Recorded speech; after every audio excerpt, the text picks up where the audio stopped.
Ωραία. Λοιπόν, ο Θεοφιλέστατος Επίσκοπος Θεσπιών κύριος Παύλος γεννήθηκε στη Χρυσούπολη Καβάλας το 1967. Πέρασε τα παιδικά χρόνια στη Γερμανία, στην πόλη Οέλντε και τα υπόλοιπα στη Χρυσούπολη, όπου ολοκλήρωσε τις εγκύκλες σπουδές του. Είναι πτυχιούχος της Θεολογικής Σχολής του Αριστοτελείου Πανεπιστημίου Θεσσαλονίκης με μεταπτυχιακή εξειδίκευση στο Κανονικό Δίκαιο. Σπούδασε νομική και έλαβε μεταπτυχιακό δίπλωμα στο Δίκαιο της Ευρωπαϊκής Ένωσης. Είναι πτυχιούχος ψυχολογίας και του ελληνικού πολιτισμού και έχει λάβει μεταπτυχιακό δίπλωμα στη δημιουργική γραφή. Γνωρίζει την αγγλική και την ιταλική γλώσσα. Εκάρη μοναχός στην Ιερά Μονή Κοιμήσεως της Θεοτόκου Μαριών Θάσου στις 4 Αυγούστου το 1995 και την επομένη χειροτονήθηκε διάκονος από τον γέροντά του Ευαγγελιότατο Μητροπολίτη Φιλίππων Νεαπόλεως και Θάσου Κυρό Προκόπιο. Στις 26 Δεκάτου του 1996 χειροτονήθηκε πρεσβύτερος και έλαβε αυθημερών το officium του Αρχιμανδρίτη από τον ίδιο Μητροπολίτη. Διακόνησε ως ιεροκήρυκας της Ιεράς Μητροπόλεως Φιλίππων και ως διευθυντής του Πολίτιου Γυροκομείου Χρυσουπόλεως η Αγία Ανθούσα, ενώ διατέλεσε μέλος του Διοικητικού Συμβουλίου της Μονάδας Φροντίδας Ηλικιωμένων ο Άγιος Σίλας Καβάλας.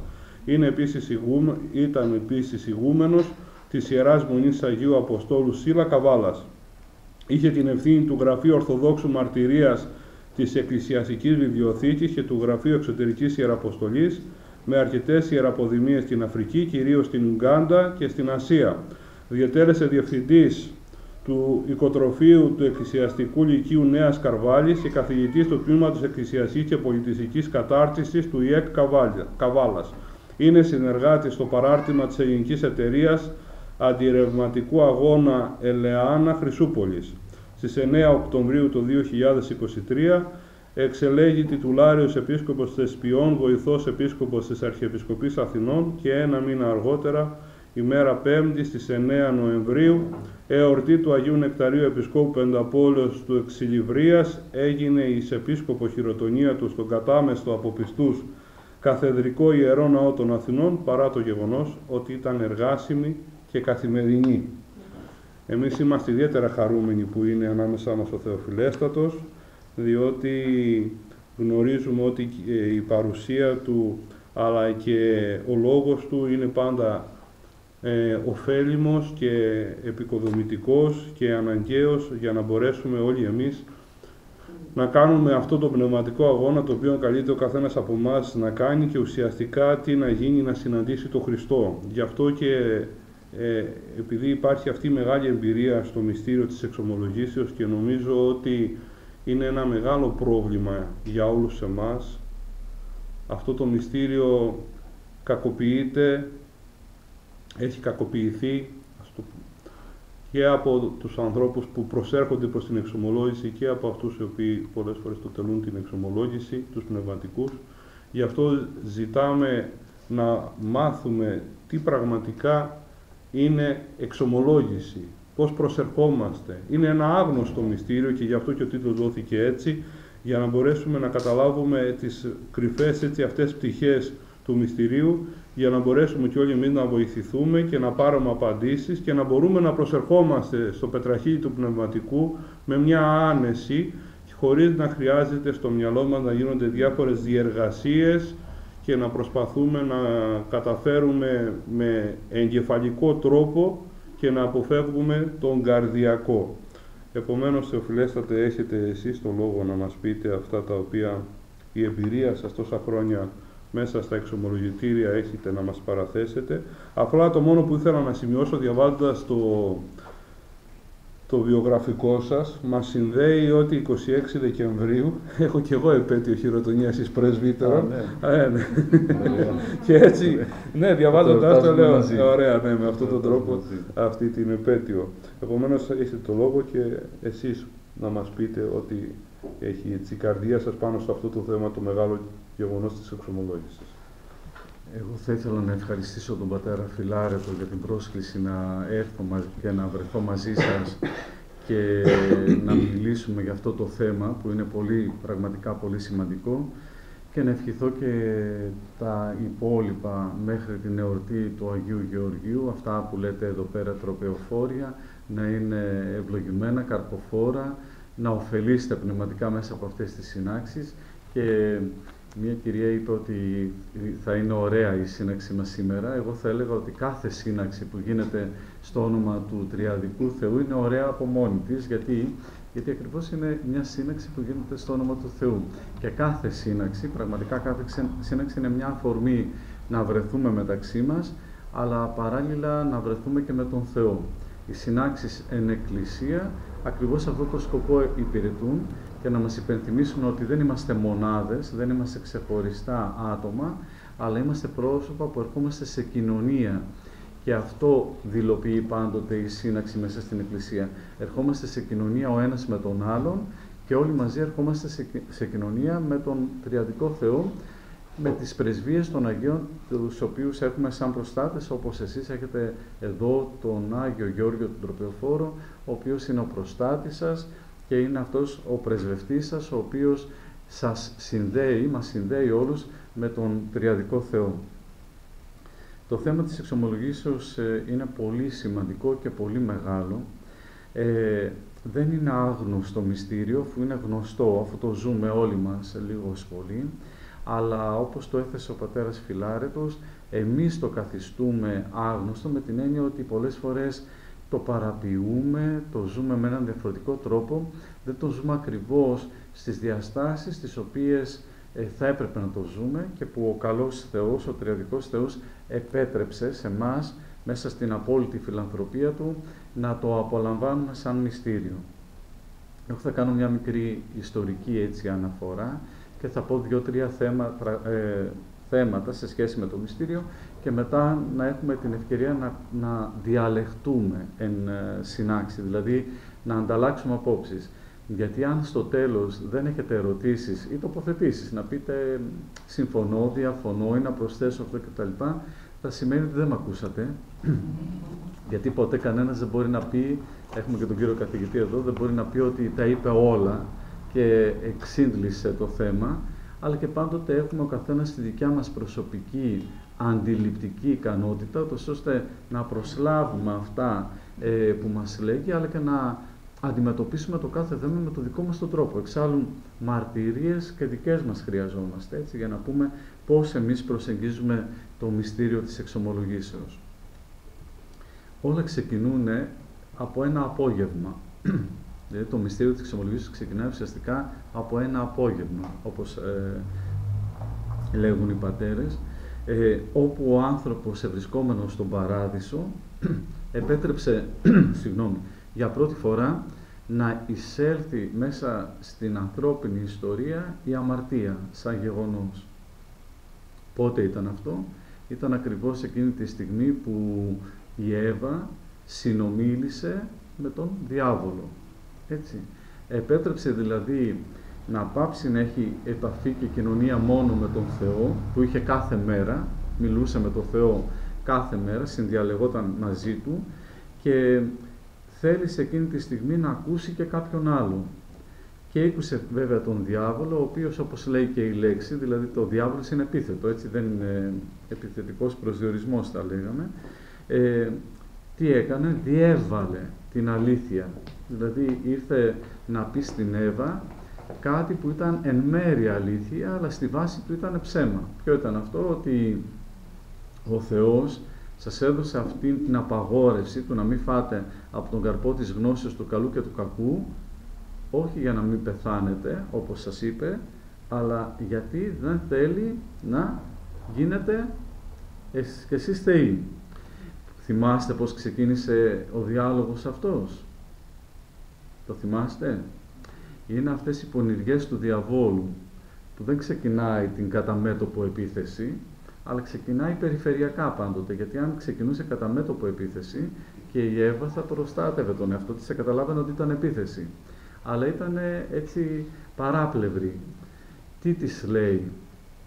Της λέει, είναι αλήθεια ότι ο Θεός σας απαγόρευσε να φάτε από τους καρπούς του Παραδείσου?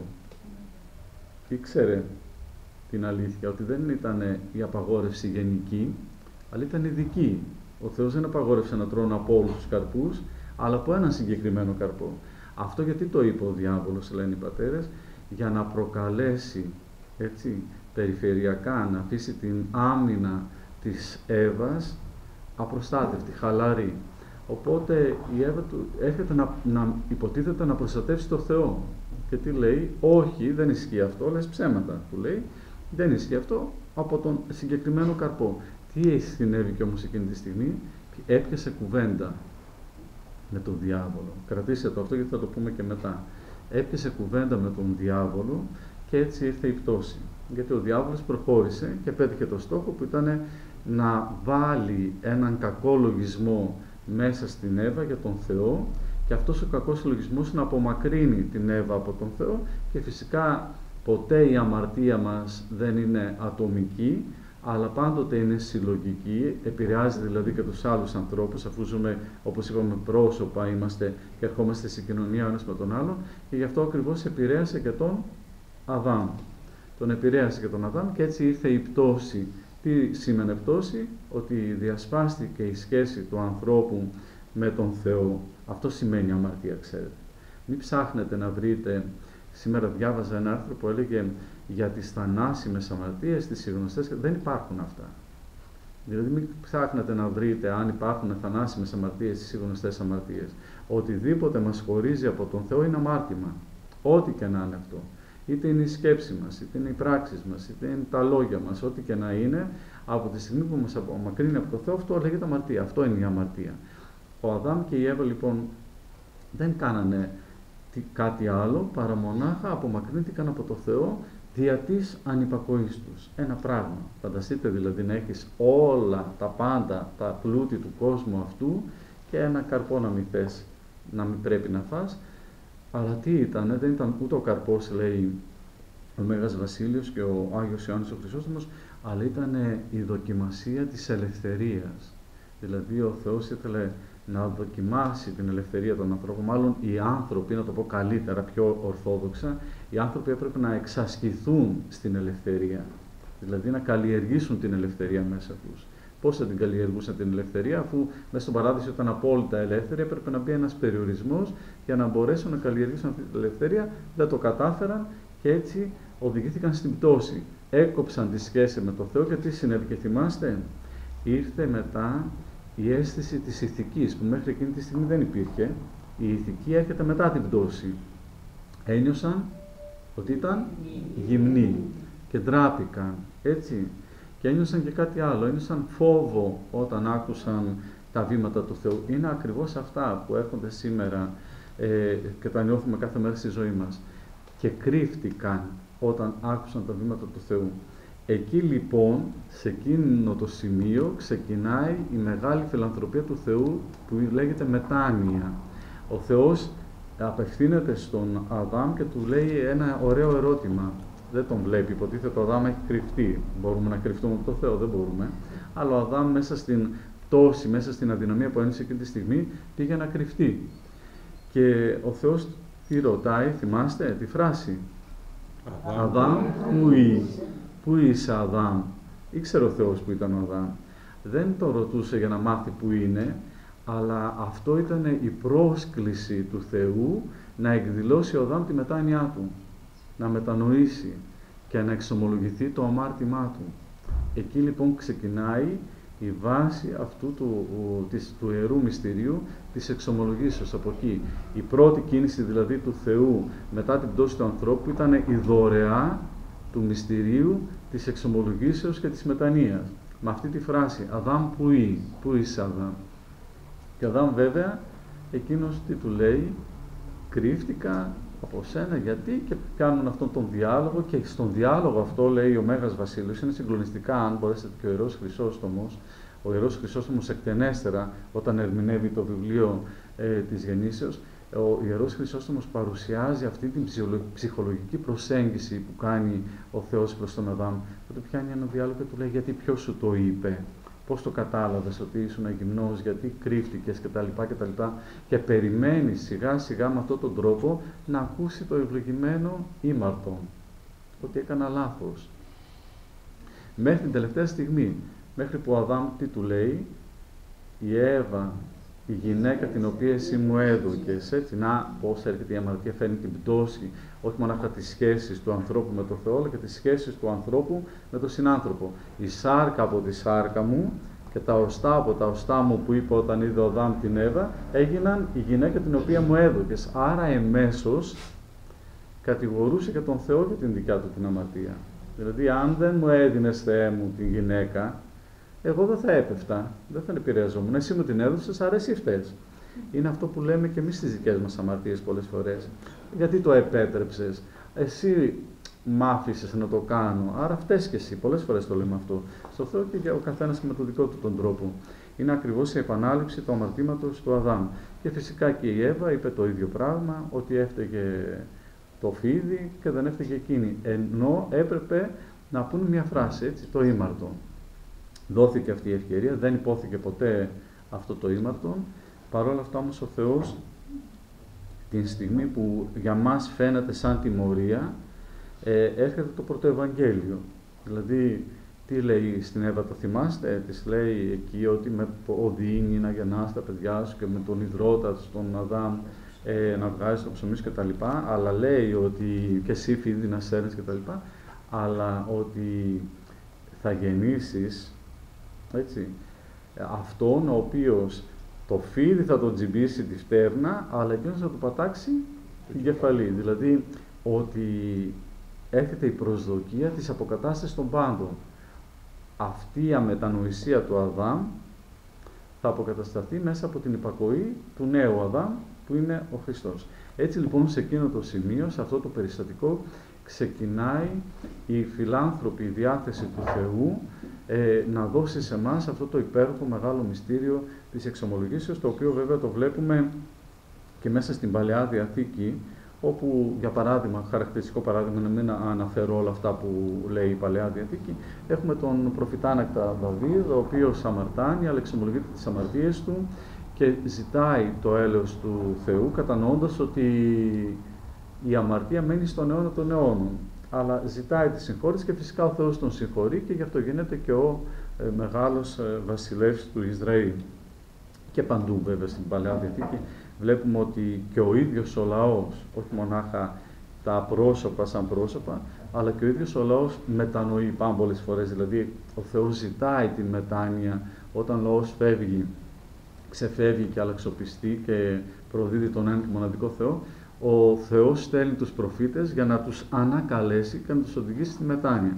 Και βέβαια το πιο χαρακτηριστικό περιστατικό μετανοίας της Παλαιάς Διαθήκης είναι αυτό που λέμε και το Μεγάλο Σάββατο έτσι πολύ όμορφα, η μετάνοια των Νινεβιτών. Έτσι δηλαδή, εξαιτίας της αμαρτίας παίρνει απόφαση ο Θεός να καταστρέψει την πόλη, αλλά η μετάνοια των ανθρώπων οδηγεί στο να αλλάξει θέληση ο Θεός. Δεν αλλάζει θέληση ο Θεός. Η θέληση του είναι πάντοτε να μην ζήσει ο άνθρωπος έτσι, καταστροφές κτλ. Αλλά παιδαγωγικά επιτρέπει κάποια πράγματα, αλλά εκεί έρχεται η μετάνοια ώστε να φανεί ότι αλλάζει το θέλημα του Θεού. Είναι αυτό που διαλεκτικά συζητάει ο Θεός με τον Αβραάμ για την καταστροφή των Σοδόμων και Γομόρων, έτσι. Αν υπάρχουν 50, αν υπάρχουν 10, αν υπάρχουν 5, δεν υπάρχει κανένας και έτσι γίνεται η μεγάλη καταστροφή. Γιατί εκεί, προσέξτε και μια λεπτομέρεια της μετάνοιας και της εξομολογήσεως, η μετάνοια ενός ανθρώπου μπορεί να γίνει αφορμή μετάνοια μιας ολόκληρης πόλης, σωτηρίας μιας ολόκληρης πόλης. Φανταστείτε, δηλαδή 5 στα Σόδομα, αν είχαν μετανοήσει και αν είχαν ζήσει κατά Χριστόν, θα σωνόταν όλη η πόλη. Προσέξτε το αυτό. Γιατί λέμε καμιά φορά εμείς η περιραίουσα ατμόσφαιρα, η αμαρτία που υπάρχει σήμερα γύρω μας επηρεάζει. Όχι, να μην μας επηρεάζει. Εμείς μπορούμε να σώσουμε πόλεις με τη δικιά μας μετάνοια και με τη δικιά μας έτσι, ζωή.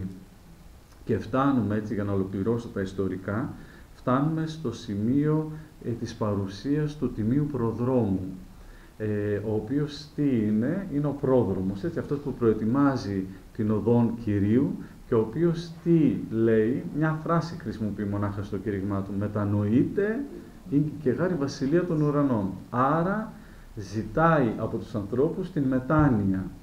σαν βασικό στοιχείο, ώστε να εισέλθουν στην Βασιλεία των Ουρανών που είναι παρούσα πλέον. Εκεί πέρα νιώθει ότι ήγγικεν, έφτασε. Το ίδιο λέει και ο Χριστός βέβαια. Αυτό είναι το πρώτο κήρυγμα του Χριστού. Το μετανοείται, δηλαδή συνεχίζει το κήρυγμα του Τιμίου Προδρόμου και ο Χριστός μας, και βέβαια εκεί μας δίνει τη δυνατότητα της εξομολογήσεως, να το πω έτσι, και της μετανοίας. Βέβαια, στα περιστατικά της Αγίας Γραφής, της Καινής Διαθήκης, βλέπουμε ότι ο άνθρωπος πλησιάζει τον Χριστό. Δεν έχουμε εξαγόρευση, που είναι το πρώτο στοιχείο, έτσι, το δεύτερο στοιχείο της εξομολογήσεως, αλλά εξυπακούεται ότι ζητάει τη συγγνώμη, και όταν ζητάει τη συγγνώμη, εκείνη τη στιγμή στον παντογνώστη Θεό, είναι σαν να έχει εξαγορεύσει τις αμαρτίες του. Γι' αυτό πάντοτε ο Χριστός λέει «αφέοντες οι αμαρτίες». Έτσι. Και είναι χαρακτηριστικό ότι ο Χριστός θεραπεύει, ανασταίνει κτλ. Ως αφορμή της μετανοίας των ανθρώπων, έτσι, και της εκδηλώσεως της πίστεως των ανθρώπων. Δεν θαυματουργεί σπάνια. Ένα-δύο περιστατικά είναι που θαυματουργεί χωρίς να προϋποθέτει αυτή τη μετάνοια και την εκδήλωση της πίστεως. Αλλιώς το επιμένει και το λέει. Και μικέτι αμάρτανε. Έτσι, δηλαδή ότι ένα άλλο στοιχείο, κρατήστε το και αυτό, που έχει να κάνει με τη μετάνοια, το μικέτι αμάρτανε, που λέει ο Χριστός. Και βέβαια έχουμε τους Αποστόλους και έχουμε εκεί, θα έλεγα, το βασικό ιδρυτικό στοιχείο του μυστηρίου της εξομολογήσεως, και είναι το χαρακτηριστικό ότι εξομολογήστε αλλήλεις τα παραπτώματα, έτσι, όπως ιαθείτε, έτσι. Δηλαδή η εξομολόγηση τι δίνει? Δίνει και την ίαση ψυχής και σώματος. Η εξομολόγηση, γι' αυτό ακριβώς και πολλές φορές έχουμε συνδυάσει εμείς το μυστήριο του ευχελαίου με το μυστήριο της εξομολογήσεως και τα έχουμε μπερδέψει λίγα. Και ιδίως στα χωριά, ξέρετε, πολλές φορές τη Μεγάλη Τεσσαρακοστή, οι άνθρωποι θεωρώντας ότι κάνοντας το μυστήριο του ευχελαίου, μετέχοντας στο μυστήριο του ευχελαίου, ότι έχουν εξομολογηθεί κιόλας, ότι έχουν πάρει την άνθηση των αμαρτιών.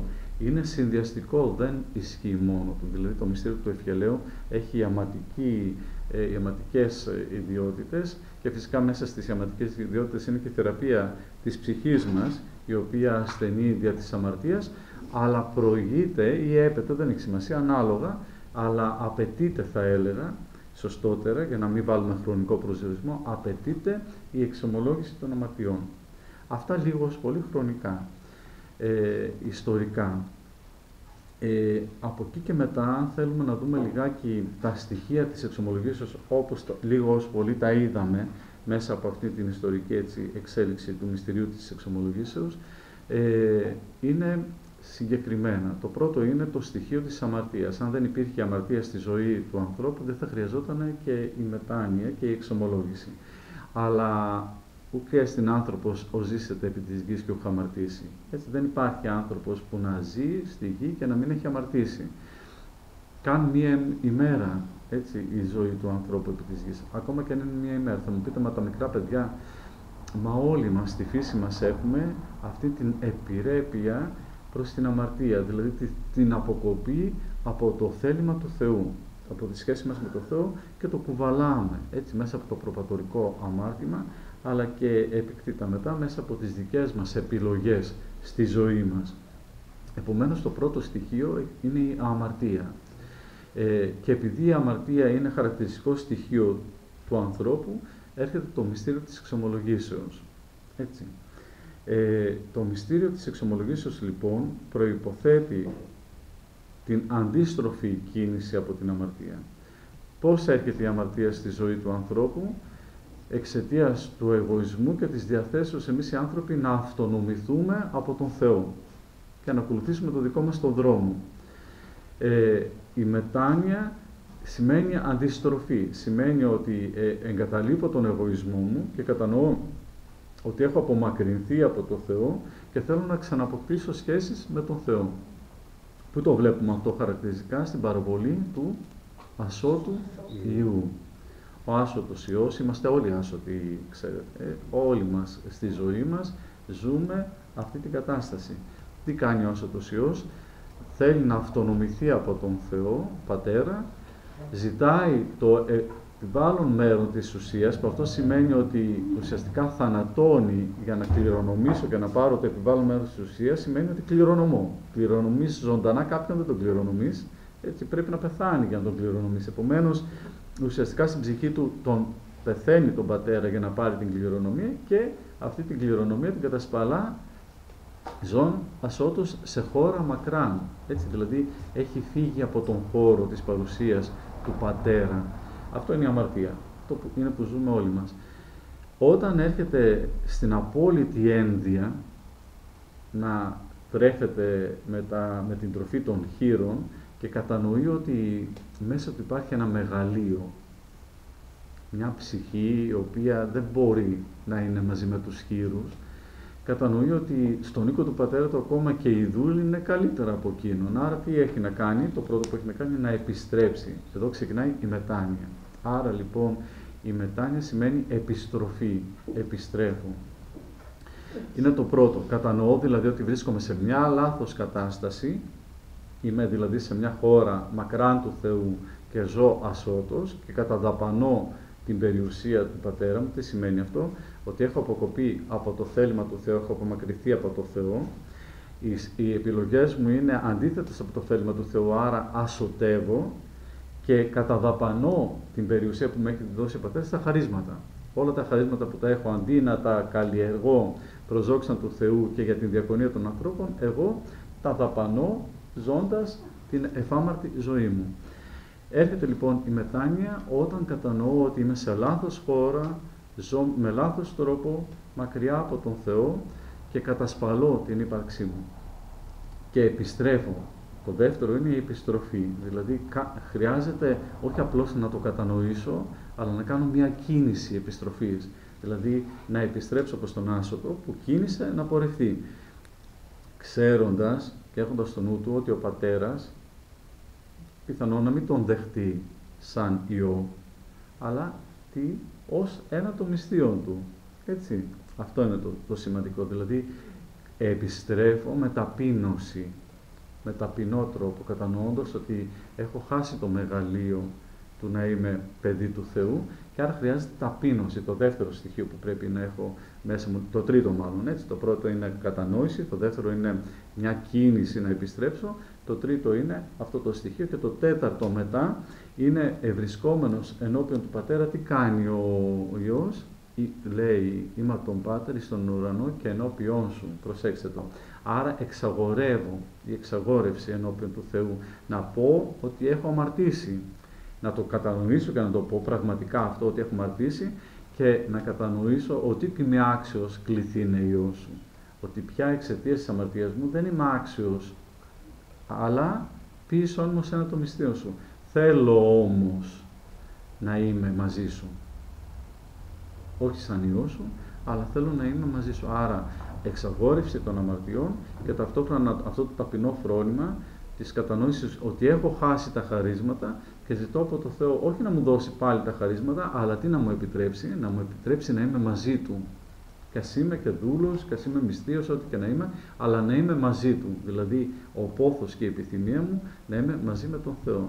Και βέβαια ο Θεός τι κάνει εκεί? Ανοίγει την αγκαλιά Του και φυσικά δια του μυστηρίου της εξομολογήσεως δίνει τη δυνατότητα στον άνθρωπο να αποκαταστήσει την προτέρα κατάσταση και να επιστρέψει και να γίνει όχι μυστίος, αλλά να γίνει και πάλι Υιός και κληρονόμος της Βασιλείας των Ουρανών. Αυτό είναι το τελευταίο στοιχείο του μυστηρίου, δηλαδή δια του ιερέως πλέον, που έρχεται στη μορφή του Πατέρα, να δοθεί η χάριση του ώστε να αποκατασταθεί η σχέση, η προτέρα και να μπορέσει ο άνθρωπος να μετάσχει σε αυτήν την αγιαστική χάρη του Παναγίου Πνεύματος που βιώνεται μόνο μέσα στα μυστήρια της Εκκλησίας με πρωτεύον μυστήριο τη Θεία Ευχαριστία. Γι' αυτό ακριβώς και το μυστήριο της εξομολογήσεως έχει συνδεθεί πολύ με το μυστήριο της Θείας Ευχαριστίας. Αυτό βέβαια συνδέεται και με κάτι άλλο, με ένα άλλο κυριακό λόγο που λέει ο Κύριος ότι αν πας να προσφέρεις το δώρο και θυμηθείς ότι έχεις κάτι με τον αδελφό σου, άφησε το δώρο, και τη θυσία δηλαδή, και γύρισε να τα βρεις με τον αδελφό σου και να επιστρέψεις. Αυτό να τα βρω με τον αδελφό μου σημαίνει μια εξομολόγηση αλλήλων, δηλαδή να πάω και να πω τις δικές μου τις αμαρτίες. Να μην πάω να του πω γιατί μου το έκανες αυτό, που συνήθως αυτό κάνουμε εμείς, γιατί αυτοδικαιωνόμαστε, αλλά να πάμε να του πούμε ότι εγώ φταίω. Εγώ φταίω που σε προκάλεσε. Και να σας πω και εδώ ένα που έλεγε ο γέροντας Εμιλιανός, ο Σιμωνοπετρίτης, ότι όταν υπάρχει μια διένεξη μεταξύ των ανθρώπων, αυτό που λέμε εμείς φταίνε και οι δύο, ανεξάρτητα από το αν φταίνε ή δεν φταίνε και οι δύο, το έχεις προκαλέσει με κάποιον τρόπο. Άρα θα πρέπει να προχωρήσεις και να πας εσύ. Το λέει χαρακτηριστικά, αφού μιλήσατε την προηγούμενη φορά για τον Άγιο Νεκτάριο, το λέει χαρακτηριστικά ο Άγιος Νεκτάριος σε μία από τις επιστολές που στέλνει στην γυναικεία αδελφότητα της Αίγινας, όταν ξεκινάει η αδελφότητα και στέλνει συμβουλευτικές, κατηχητικές επιστολές, και εκεί πέρα είναι μία μοναχή, τις οποίες έχουν γεννηθεί μέσα της σκέψεις αρνητικές για την γερόντισσα. Κάτι έκανε η γερόντισσα, την υποβάθμισε, τι την έκανε, δεν έχει σημασία. Εκείνη ένιωσε άσχημα για την γερόντισσα, δηλαδή άσχημα συναισθήματα για την γερόντισσα.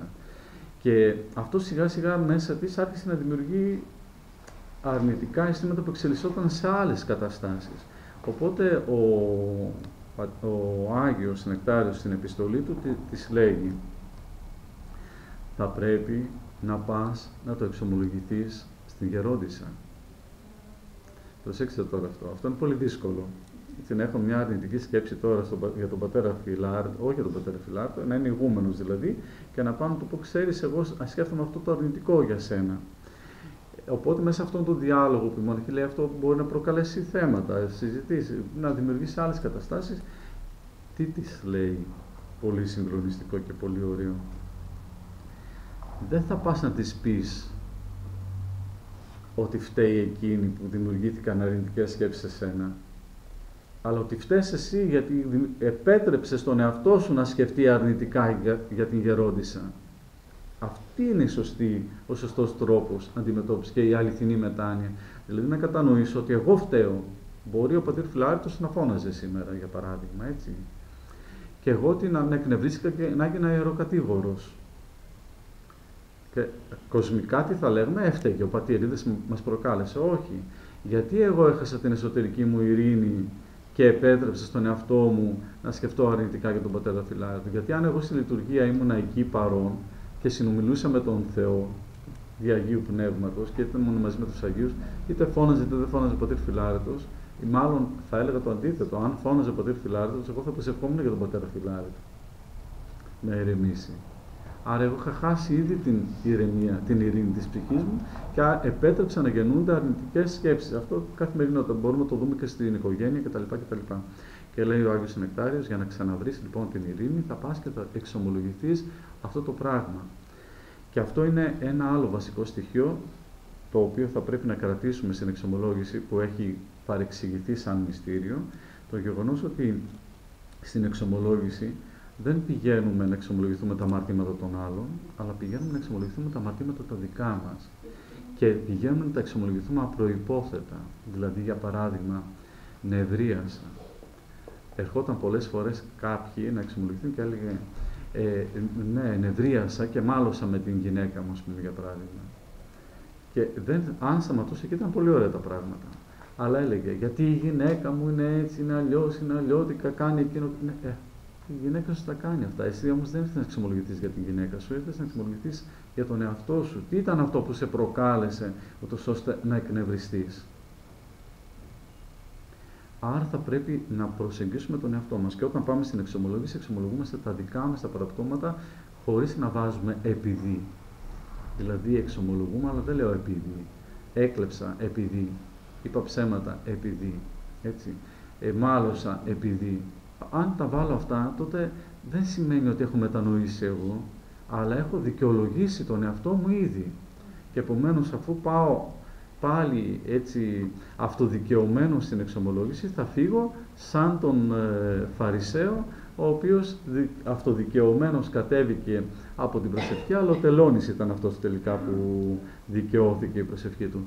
Χρειάζεται να προσευχόμαστε δηλαδή στο μυστήριο της εξομολογήσεως, αφού έχουμε κατανοήσει το μήκος, το βάθος και το πλάτος των προσωπικών μας αμαρτιών, για τις οποίες είμαστε απόλυτα υπεύθυνοι εμείς. Εμείς είμαστε υπεύθυνοι για τις αμαρτίες μας. Ο περιβάλλον χώρος μας προκαλεί. Είναι φυσικό. Υπάρχει πάντοτε, αλλά υπήρχε και για τους Αγίους. Οι Άγιοι όμως αγίασαν. Υπήρχε και για τον Χριστό, υπήρχε και για τους Αποστόλους, υπήρχε και για τους μάρτυρες, υπήρχε και για τους Οσίους. Και αν λέμε, είδατε πώς τα επιτρέπει ο Θεός, μέχρι πρώτη να λέγαμε ναι, αλλά εκείνες οι εποχές ήταν διαφορετικές. Είδατε τώρα ότι κάθε μέρα βγαίνουν καινούργιοι Άγιοι. Άρα δεν έχουμε να πούμε και γι' αυτό, αφού και σήμερα έχουμε Αγίους, άρα ζουν στην ίδια ατμόσφαιρα, στο ίδιο περιβάλλον που ζούμε κι εμείς, άρα είμαστε αδικαιολόγητοι σε αυτά. Επομένως, όταν πάμε να εξομολογηθούμε, δεν δικαιολογούμαστε. Λέμε τις αμαρτίες μας ξεκάθαρα. Και αν είναι δυνατόν να δικαιολογήσουμε και τους άλλους. Δηλαδή, όταν πάμε να εξομολογηθούμε, να δικαιολογήσουμε τους άλλους. Θυμάμαι πάντοτε και το λέω και είναι πολύ χαρακτηριστικό αυτό που έλεγε ο Όσιος Πορφύριος. Ο Όσιος Πορφύριος έλεγε ότι αν συναντήσει στον δρόμο ένα πληγωμένο, ένα σκυλί που το έχουν χτυπήσει και το έχουν πληγώσει, και εσύ πας να το αγκαλιάσεις, να το προστατεύσεις, να το πάρεις, δηλαδή, τι θα σου κάνει το σκυλί? Θα σε δαγκώσει. Γιατί νομίζει ότι πας και εσύ να το πληγώσεις. Πάλι. Δεν μπορεί να καταλάβει ότι πας να το προστατεύσεις. Μετά, όταν θα ηρεμήσει, όταν θα δει τις δικές του τις προθέσεις, αλλά θέλει χρόνο αυτό, θέλει έτσι μια προσέγγιση. Έτσι έλεγε οι ψυχές των ανθρώπων, των περισσότερων. Όταν κάποιος έρχεται επιθετικά εναντίον σου, είναι ένας πληγωμένος άνθρωπος που έχει πολλές πληγές μέσα του. Επομένως, όταν εμείς σε αυτόν τον πληγωμένο άνθρωπο που έρχεται να μας βρίσει, να μας φωνάξει κτλ., να κάνει όλα αυτά, να μας αδικήσει, εμείς πάμε να το επιτεθούμε, τι θα κάνει? Θα γίνει χειρότερος. Ενώ αν εμείς του δώσουμε χρόνο και χώρο, τότε ίσως με τη χάρη του Θεού εκείνος να εμείς, αλλά σίγουρα και εμείς θα λειτουργήσουμε σωστότερα και δεν θα τον αντιληφθούμε ως εχθρό μας, αλλά σαν έναν πληγωμένο άνθρωπο που χρειάζεται την προσευχή μας. Εξάλλου, όλοι μας είμαστε πληγωμένοι άνθρωποι, γιατί όλοι μας είμαστε αμαρτωλοί. Όλοι μας έχουμε τις πληγές της αμαρτίας πάνω μας. Επομένως, στάζουν αυτές οι πληγές. Έτσι, είναι ανοιχτές οι πληγές μας. Άρα, όταν πάμε να θεραπευτούμε μέσα στο μυστήριο της εξομολογήσεως, έχουμε σκοπό να κλείσουμε τις πληγές μας. Δεν θα βλέπουμε τις πληγές των άλλων, αλλά τις δικές μας τις πληγές για να τις κλείσουμε, ώστε αν εμείς ενδυναμωθούμε μέσα από αυτό, να βοηθήσουμε να κλείσουν και οι πληγές των άλλων, όχι να ανοίξουμε πιο μεγάλες πληγές. Επομένως, το πρώτο που κάνουμε στην εξομολόγηση είναι να κατανοήσουμε τι είναι αμαρτία.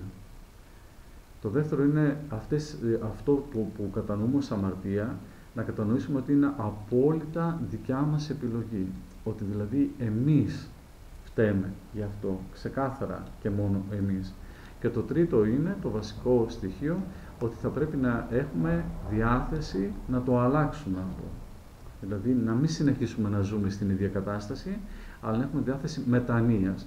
Αυτό σημαίνει ότι κατανοώ, γνωρίζω, επιθυμώ πλέον. Όπως λέει ο Άγιος Νεκτάριος, είναι τα τρία στοιχεία της ψυχής μας, να μην σας τα πω έτσι και σας ζαλίσω με αυτά, αλλά είναι το βασικό να έχουμε τη γνώση και να έχουμε μετά την βούληση, τη θέληση, ούτως ώστε να αλλάξουμε τα πράγματα και να πούμε στο Θεό ότι δεν θέλω πια να κάνω τα ίδια λάθη. Προσέξτε εδώ.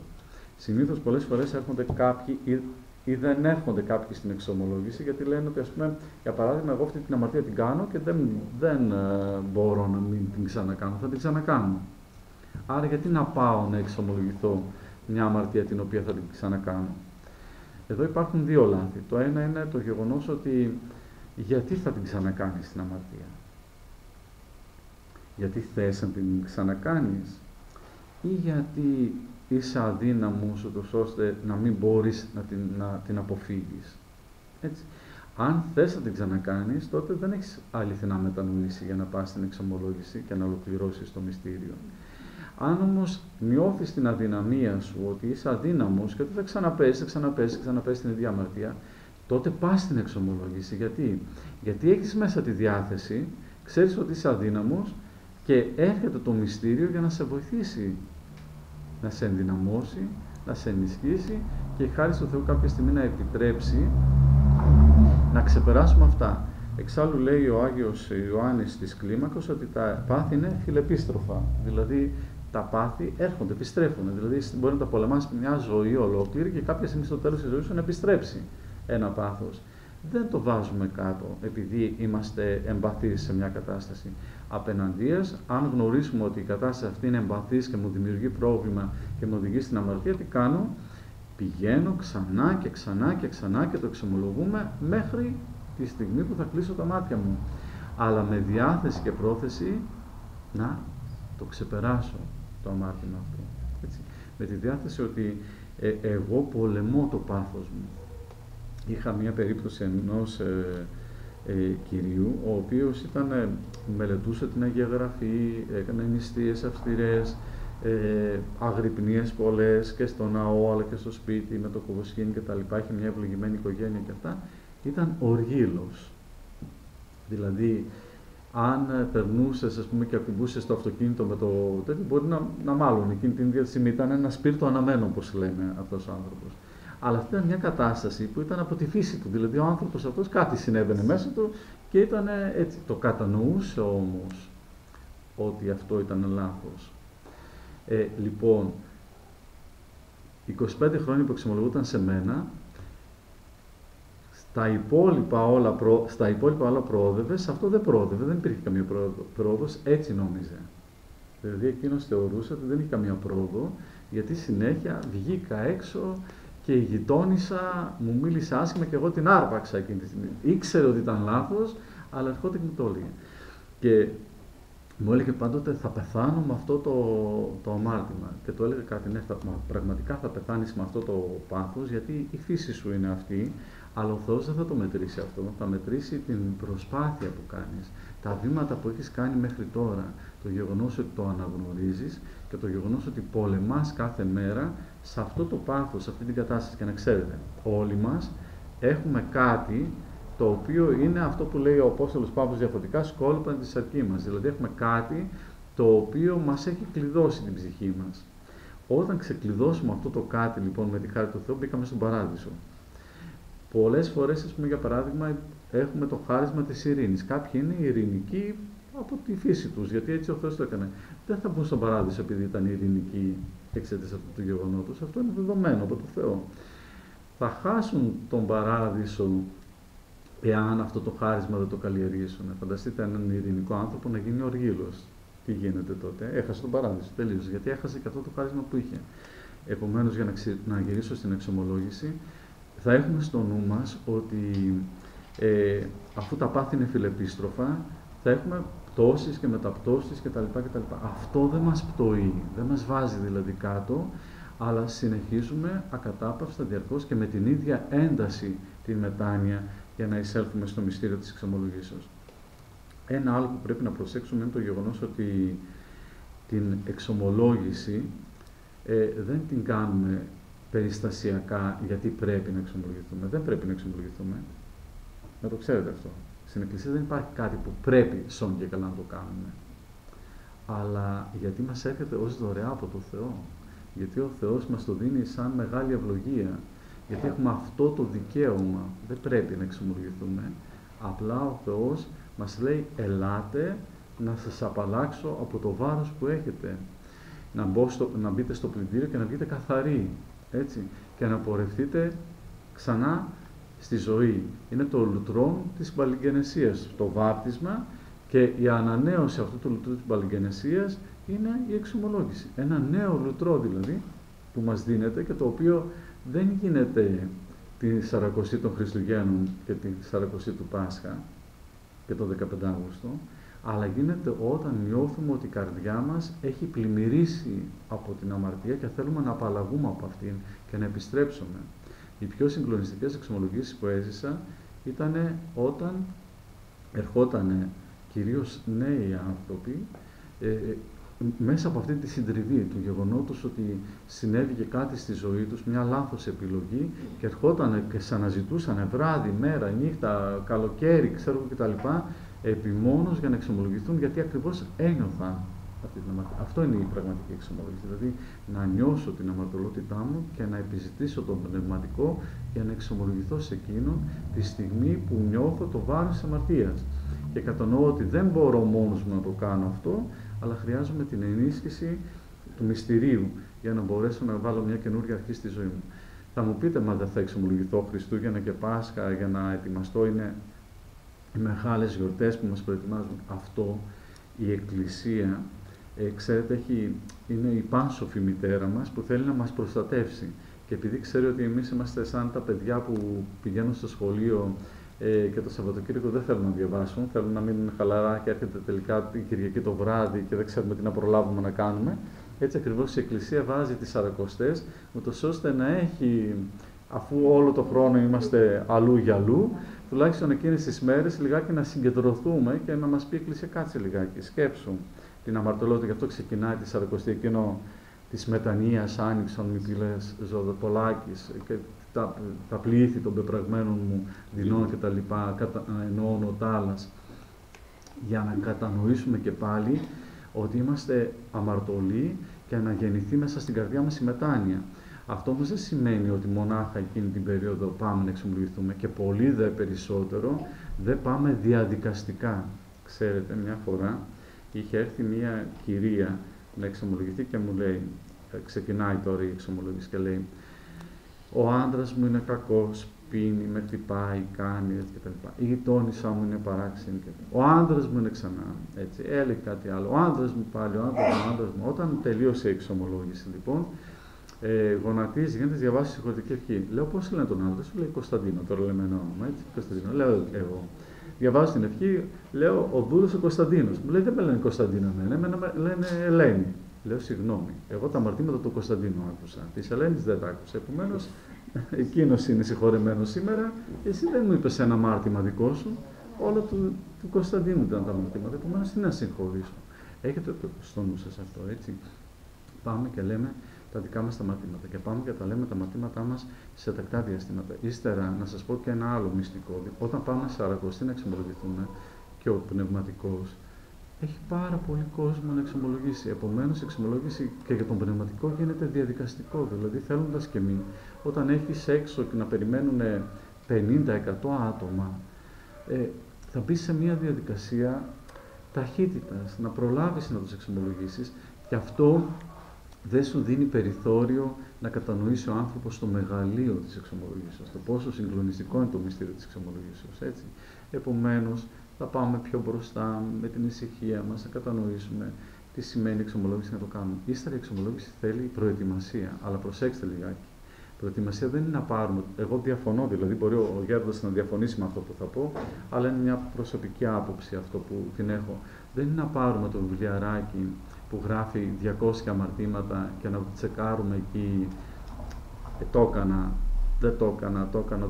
Όλα τα κάναμε. Και πόσες φορές το έκανα. Και πόσες φορές το έκανα. Θα σας πω ένα μυστικό. Όλα τα αμαρτήματα που είναι στο βιβλιαράκι τα έχουμε κάνει. Και όλα αυτά τα αμαρτήματα είναι ένα βασικό αμάρτημα. Έτσι. Ότι έχω φύγει από τον Θεό. Ότι δεν αγαπάω τον Θεό με όλη μου την καρδιά. Από εκεί ξεκινάνε όλα. Αν αγαπώ τον Θεό με όλη μου την καρδιά, θα είμαι μαζί Του. Άρα οι αστοχίες μου θα έχουν την προοπτική εκείνη, τον προσανατολισμό εκείνο.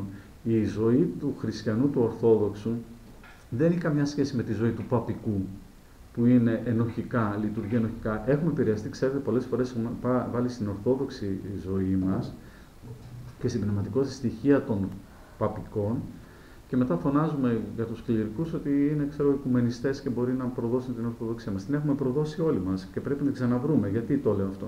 Γιατί ακριβώς αυτά, να καθίσω και να πω από τα 200 αμαρτήματα, ποια αμαρτήματα έκανα και πόσες φορές τα έκανα, μου γεννούν απλά την ενοχή και τίποτα άλλο. Αλλά δεν μου οδηγούν στην αυτογνωσία να καταλάβω τι σημαίνει αμαρτία, από πού ξεκινάει αυτή η αμαρτία, γιατί εγώ το έκανα αυτό. Γιατί όλα έχουν την ίδια πηγή. Δηλαδή το γεγονός ότι, ας πούμε, μάλωσα το παιδί μου, ή μάλωσα με τον σύζυγό μου, ή δεν συμπεριφέρθηκα καλά στη δουλειά μου, ή εκμεταλλεύτηκα τον άνθρωπο που στέκεται δίπλα μου, ή είπα ψέματα, ή μοίχευσα οτιδήποτε από αυτά τα αμαρτήματα και να έκανα, εκκινούν ακριβώς από το γεγονός ότι έχω σβήσει το Θεό από την. Δεν είναι παρόν ο Θεός στη ζωή μου. Επομένως, αν το κατανοήσω αυτό, τότε πολύ εύκολα θα δω όχι τα 200, αλλά τις 200.000 αμαρτήματα που έχω κάνει. Γιατί μακάρι να ήταν 200 τα αμαρτήματα. Κάθε μέρα, όπως λέει και ο υμνοδός, κάθε μέρα με τη σκέψη, με τις πράξεις, με τα λόγια, με τα τέτοια, κάθε μέρα αμαρτάνουμε. Κάθε μέρα μας βγάζει η ζωή μας από τον Θεό. πρώτα απ' όλα οι σκέψεις μας, έτσι, δηλαδή το γεγονός ότι αντί να είναι στραμμένο το βλέμμα μας στο Θεό, είναι στραμμένο το βλέμμα μας στον εαυτό μας. Το κέντρο του κόσμου αντί να είναι ο Χριστός, το κέντρο του κόσμου γίνεται ο εαυτός μας. Και εκεί χάνουμε την ζωή ολόκληρη και από εκεί ξεκινάνε όλα τα μαθήματα. Αφού ο εαυτός μου είναι το κέντρο της ζωής, άρα θα εκμεταλλευτώ και τον πατέρα Φιλάρετο, θα εκμεταλλευτώ και εσάς, θα σας χρησιμοποιήσω, θα γίνετε στοιχεία δικής μου ικανοποίησεως, του εγωισμού, και άρα έτσι γεννούνται όλες οι αμαρτίες. Φυσικά και θα έχω στο νου μου, γιατί πολλές φορές μπορεί να μην κατανοούμε κάποια αμαρτία. Αλλά γι' αυτό ακριβώς εξομολογούμαστε, γιατί ο πνευματικός, ο εξομολόγος, δεν ακούει μονάχα, αλλά μας βοηθάει για να πούμε και τις αμαρτίες. Και πολλές φορές εμείς άλλο λέμε και ο πνευματικός κατανοεί άλλο πράγμα. Δηλαδή, κατανοεί το βάθος, έτσι, των αμαρτιών. Από πού πηγάζει αυτή η αμαρτία που συμβαίνει μέσα στην ψυχή μας και μας διευκολύνει μετά, ώστε να φτάσουμε εκεί για να μπορέσουμε να προχωρήσουμε. Πάλι ο Άγιος Ιωάννης της Κλίμακος λέει εκεί πέρα ότι ο πνευματικός λειτουργεί με τον ιστέρι και το πάει πιο βαθιά. Εμείς βλέπουμε δηλαδή την επιφανειακή πληγή, αλλά ο πνευματικός προχωράει πιο βαθιά για να αγγίξει την αιτία της μολύνσεως και να θεραπεύσει την αιτία της μολύνσεως. Γι' αυτό πηγαίνουμε εκεί και είμαστε ειλικρινέστατοι. Και μάλιστα, θα σας πω και ένα έτσι που θα πρέπει να το έχετε στο νου σας, αν σας στεναχωρήσει ο πνευματικός στην εξομολόγηση, σημαίνει ότι έκανε καλή δουλειά. Δηλαδή ότι, τι σημαίνει, με πλήγωσε. Άρα άγγιξε εκείνα τα στοιχεία που χρειάζεται να τα πιέσουμε για να βγει τοπίο, να φύγει, να καθαρίσει η πληγή μας. Πρέπει να μας πονέσει λιγάκι, έτσι. Δεν το λέω σαδιστικά και έτσι, το εννοώ πνευματικά. Δηλαδή να μας πει κάποια στοιχεία που θα μας βελτιώσουν, θα μας κάνουν καλύτερο, να κατανοήσουμε πού οφείλεται, πού υπάρχει έτσι, αυτό το πρόβλημα της ζωής μας. Και εκεί είναι που μας διευκολύνει ο πνευματικός για να μπορέσουμε να προχωρήσουμε. Ένα άλλο, τι ώρα είναι, για να μην φύγουμε πολύ. Όχι, καλά είναι. Τι ώρα είναι τώρα. Πόση ώρα έχουμε μιλήσει. Ναι. 52 λεπτά. Ο Χριστός και η Παναγία. Να κλείσω λοιπόν. Συγγνώμη που μακρηγόρησα. 10 λεπτά και Ένα τελευταίο να πω, συγγνώμη που δεν το κατάλαβα. Ένα τελευταίο είναι το γεγονός ότι πολλές φορές, για τα επιτήμια ήθελα λίγο κάποια πράγματα να πούμε. Δεν υπάρχουν με την έννοια του επιτιμίου που λέμε, δηλαδή επί της τιμής.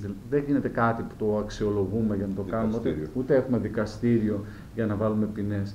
Είναι περισσότερο αυτό που λένε οι πατέρες, έρχεται ο κανόνας, έτσι, έρχεται να μας βάλει ένα κανόνα, που όπως λένε, όταν ένα δεντράκι ξεκινάει, το έχουμε φυτέψει και ένα μικρό και πάει να στραβώσει, τι του κάνουμε, του βάζουμε ένα κανόνα, ένα ξυλαράκι εκεί πέρα, για να το δέσουμε, το ξύλο είναι ίσιο, να το δέσουμε ώστε να ανέβει και να πάει ευθεία, να είναι σωστό. Έτσι ακριβώς κάνει ο πνευματικός, μας δίνει έναν κανόνα για να ισκάξουμε λίγο τη ζωή μας. Να ισκάξουμε τη σκέψη μας, το νου μας, ώστε να πορευτούμε. Δεν είναι τιμωρητικό δηλαδή απέναντί.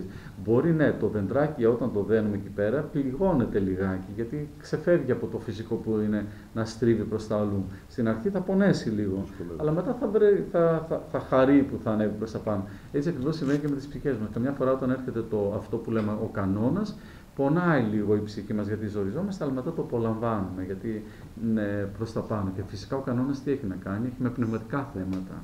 Έτσι θα μας πει να κάνουμε νηστεία, να διαβάσουμε λιγάκι Αγία Γραφή, να κάνουμε προσευχή λίγο παραπάνω, φιλανθρωπία που είναι πολύ βασικό, δηλαδή στοιχεία τα οποία τι κάνουν. Η νηστεία βοηθάει στο να γίνουμε πιο ισχυροί αγωνιστές εναντίον των παθών. Έτσι. Η προσευχή είναι η κοινωνία μας με τον Θεό. Δεν θα έπρεπε να το βλέπουμε σαν επιτήμιο ή σαν κανόνα, απλά αυτό είναι η ζωή μας. Η προσευχή είναι η ζωή μας. Έτσι. Η μελέτη της Αγίας Γραφής είναι η ζωή, ο λόγος ο ζωντανός του Θεού. Πρέπει να διψάμε για το λόγο του Θεού. Έτσι. Ό,τι και να δούμε από αυτά που υποτίθεται ότι είναι τιμωρητικά μεσαιολογικά, είναι απέναντίας. Το γεγονός ότι είναι ενισχυτικά του πνευματικού αγώνα. Ακόμα και το πιο έσχατο και το πιο συγκλονιστικό και το πιο τραγικό που μπορεί να πει ένας ιερέας, ποιο είναι, το δεν θα κοινωνήσεις. Έτσι. Και αυτό το δεν θα κοινωνήσεις πάλι δεν είναι τιμωρητικό με την έννοια ότι ξέρεις, με τιμώρες και δεν θα κοινωνήσω, αλλά το γεγονός ότι αυτό με βοηθάει να αποθήσω πιο πολύ τη Θεία Κοινωνία και αυτό να γίνει αφορμή ώστε ο αγώνας μου να γίνει πιο έντονος. Γιατί εγώ δεν θα κοινωνήσω? Όχι εγωιστικά, αλλά γιατί είμαι τόσο αμαρτωλός και βρέθηκα εκτός της Εκκλησίας. Ξέρετε, τα πρώτα χρόνια της ζωής της Εκκλησίας η εξομολόγηση γινόταν δημόσια. Έτσι, δηλαδή έμπαινε μέσα πριν από τη Θεία Κοινωνία εκεί και εξομολογούνταν ο ένας στον άλλον τα αμαρτήματα, γιατί ξέρετε, το οποιοδήποτε αμάρτημα και να κάνουμε, όπως είπα στην αρχή, δεν είναι μόνο προσωπικό, αλλά έχει να κάνει και με την κοινότητα. Έτσι, αν ασθενεί, λέει ο Απόστολος Παύλος, ένα μέλος του σώματος, ασθενεί όλο το σώμα. Επομένως, αν ασθενεί ένας από εμάς, μέσα από την αμαρτία, ασθενούμε όλοι μας. Γι' αυτό εξομολογούνταν δημόσια, αλλά βέβαια αργότερα για να προστατευτούν, γιατί κάποια αμαρτήματα είχαν και ποινικές συνέπειες.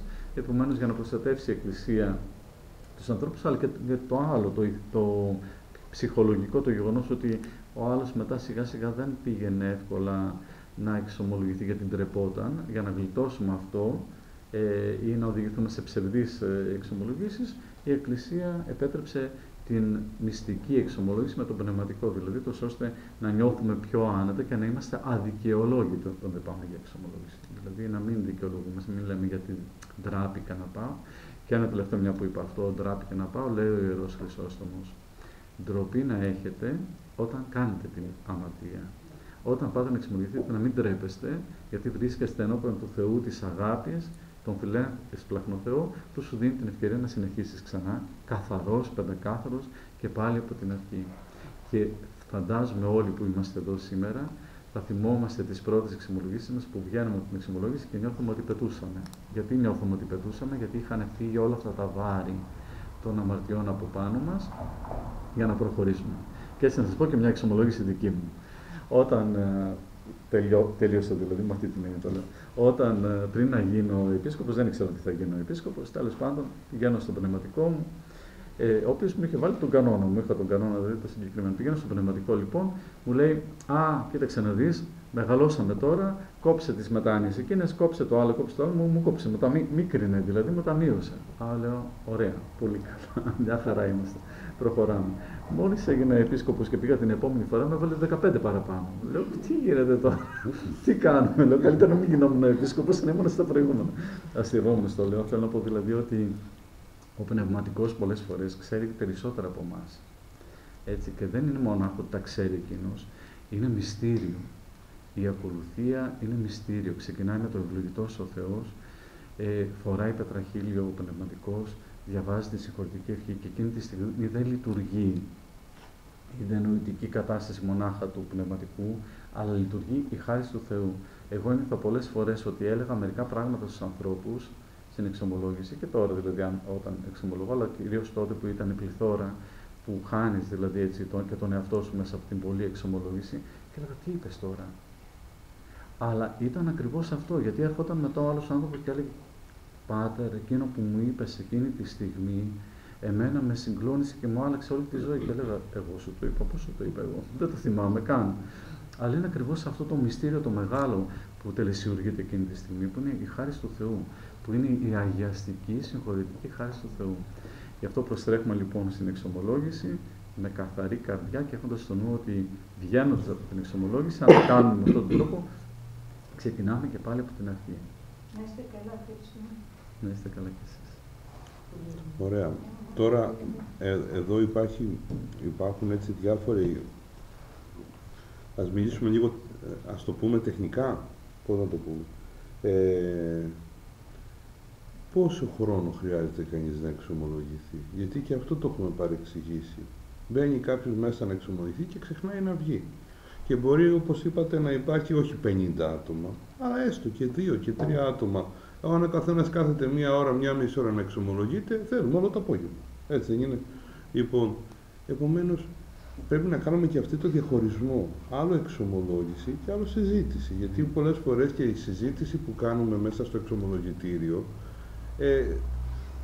διηλίζουμε λίγο τον κόνουπα, λέμε πολλές λεπτομέρειες για να καταλήξουμε κάπου που μπορεί να μην είναι και αμαρτία καν. Δηλαδή να μην είναι θέμα καν εξομολόγησης, αλλά είναι θέμα συζήτησης, ας το πούμε. Ναι, πρέπει να ξεχωρίσουμε αυτά. Πολλές φορές ένιωθα ότι αυτός που ερχόταν να εξομολογηθεί ερχόταν να συναντήσει έναν ψυχολόγο, δηλαδή να κάνει μια ψυχοθεραπεία και όχι να κάνει μια εξομολόγηση. Άλλο το ένα, άλλο το άλλο. Θέλει μεγάλη προσοχή αυτό. Η εξομολόγηση είναι ακριβώς αυτό που είπαμε, δηλαδή γνωρίζω τις αμαρτίες και πάω να εξαγορεύσω τις αμαρτίες μου, να τις πω τις αμαρτίες μου ξεκάθαρα και να επιστρέψω. Τα ψυχολογικά μας θέματα ή συμβουλές που μπορεί να δεχτούμε, αυτά είναι θέματα συζητήσεως που μπορούν να γίνουν οποτεδήποτε με τον πνευματικό μας πατέρα, αλλά δεν είναι το μυστήριο της εξομολογήσεως αυτό. Θυμηθείτε τον ληστή επάνω στο σταυρό.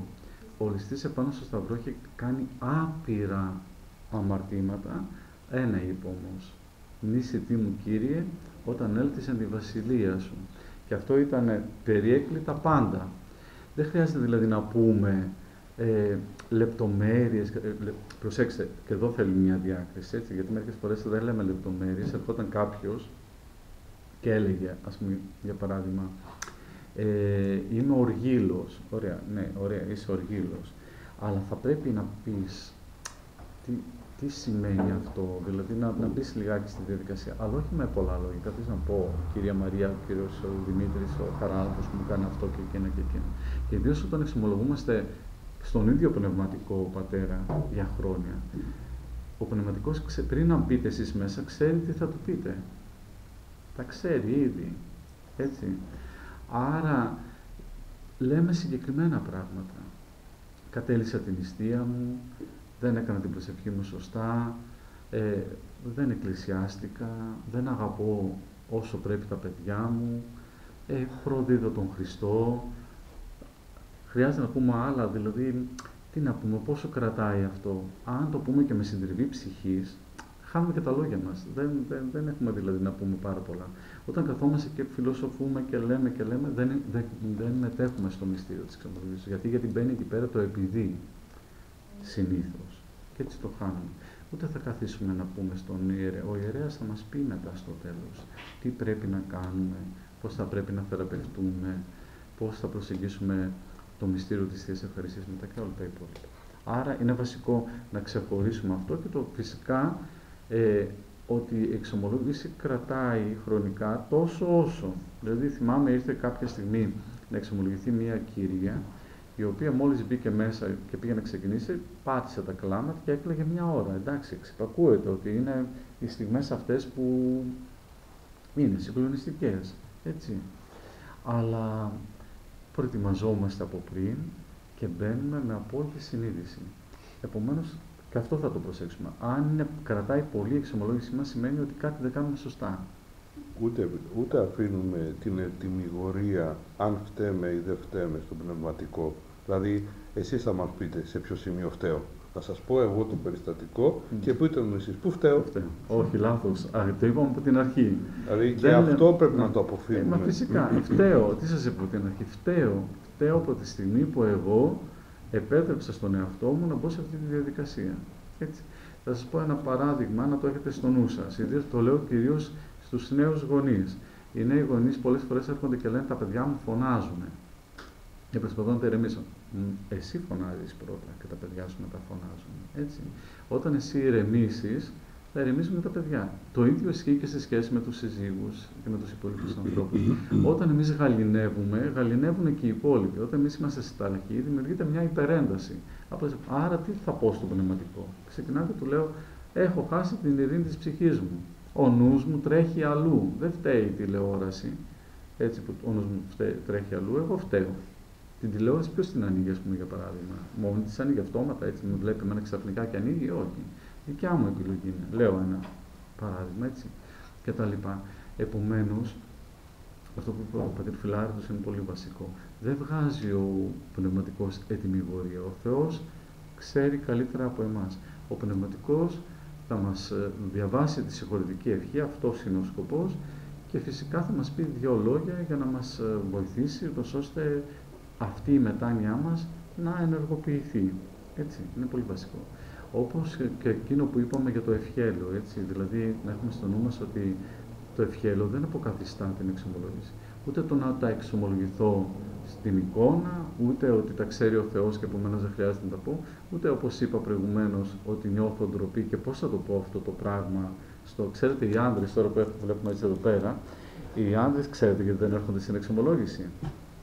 Όχι γιατί δεν μετανοούν, έχουν απόλυτη μετάνοια, πιο πολύ, αλλά είναι η ντροπή. Είναι αυτό που λέμε έτσι, το πώς θα πάω να τα πω εγώ τώρα, ας πούμε αυτή η περηφάνεια μέσα αγωγικά, έτσι, η ωραία περηφάνεια, η οποία όμως στο τέλος έρχεται να γίνει κακή, με την έννοια ότι πώς θα πάω εγώ τώρα στον πατέρα να το πω, θα χαλάσει όλη η εικόνα που έχει για μένα και εγώ πώς θα πω αυτό το πράγμα που συνέβαινε όταν γίνεται η εξομολόγηση, είναι τρομερή. Πάνω σε αυτό ήθελα να πω κάτι. Ωραία όλα αυτά που σας είπατε, προς το πλέγμα της εξομολόγησης. Ξέρουμε όμως ότι για να πάμε να εξομολογηθούμε κάποιες σοβαρές αμαρτίες μας, ότι κάτι μας κρατάει, κάτι μας εμποδίζει, κάτι. Ποιο μας εμποδίζει? Άρα πρέπει να εξομολογηθούμε όπως κάναμε τις αμαρτίες ή και καλυμμένες, ας πούμε, τις αμαρτίες, ας πούμε τις αρχικές αμαρτίες, οι οποίες έχουν λεπτομέρειες. Αυτές οι λεπτομέρειες χρειάζεται να τις πούμε. Κοιτάξτε, έλεγε ένας, να σας πω, είναι πολύ απλό. Έλεγε ένας γέροντας ότι έρχεσαι να εξομολογηθείς. Μα και ο πνευματικός έχει σάρκα και δεν θα το σκανδαλίσω λέγοντας λεπτομέρειες, αν είναι δυνατόν. Γιατί υπάρχει λόγος να σκανδαλιστεί και ο εξομολόγος. Δεν υπάρχει λόγος. Και υπάρχει και το άλλο, ξέρετε, που το λέει, νομίζω, ο Ιερός Χρυσόστομος, να μην κάνω λάθος τώρα, αλλά το λέει ένας πατέρας, ότι ο διάβολος χρησιμοποιεί ακόμα και την εξομολόγηση για να μας επαναφέρει στη μνήμη ειδονιστικές καταστάσεις, όχι καταστάσεις μετανοίας, αλλά ειδονιστικές καταστάσεις. Δεν χρειάζεται, όχι. Το μύχευσα. Το να πω, εντάξει, όταν είμαι, ας πούμε, εξομολογούμε στον πατέρα Φιλάρετο, όλη η οικογένεια, και πάει ο άντρας να πει ότι μύχευσα, ναι, εντάξει, μπορεί να πει, ξέρεις, μύχευσα με την αδερφή της γυναίκας μου, έτσι, δηλαδή με την έννοια να βοηθηθεί η κατάσταση μέσα από την εξομολόγηση του πνευματικού συμβούλου να διορθώσει κάποια θέματα. Αλλά ως εκεί δεν θα καθίσουμε να μπούμε στις λεπτομέρειες. Και πώς. Δεν χρειάζονται. Ναι, δηλαδή. Και πώς. Δεν χρειάζονται. Όχι, φυσικά. Εγώ, ας πούμε, έχω κάποια ηλικία. Ναι. Και έρχεται τώρα, δεν ξέρω ποιος έρχεται, έτσι λέμε ότι είναι ο διάβολος, και μου λέει εκείνο το ένα τ' άλλο και τα λέει. Άσε με, λέω, να με πω, και τελειώσαν αυτά, τα έχουν τελειώσει από χρόνια. Τα έχω ξομολογηθεί.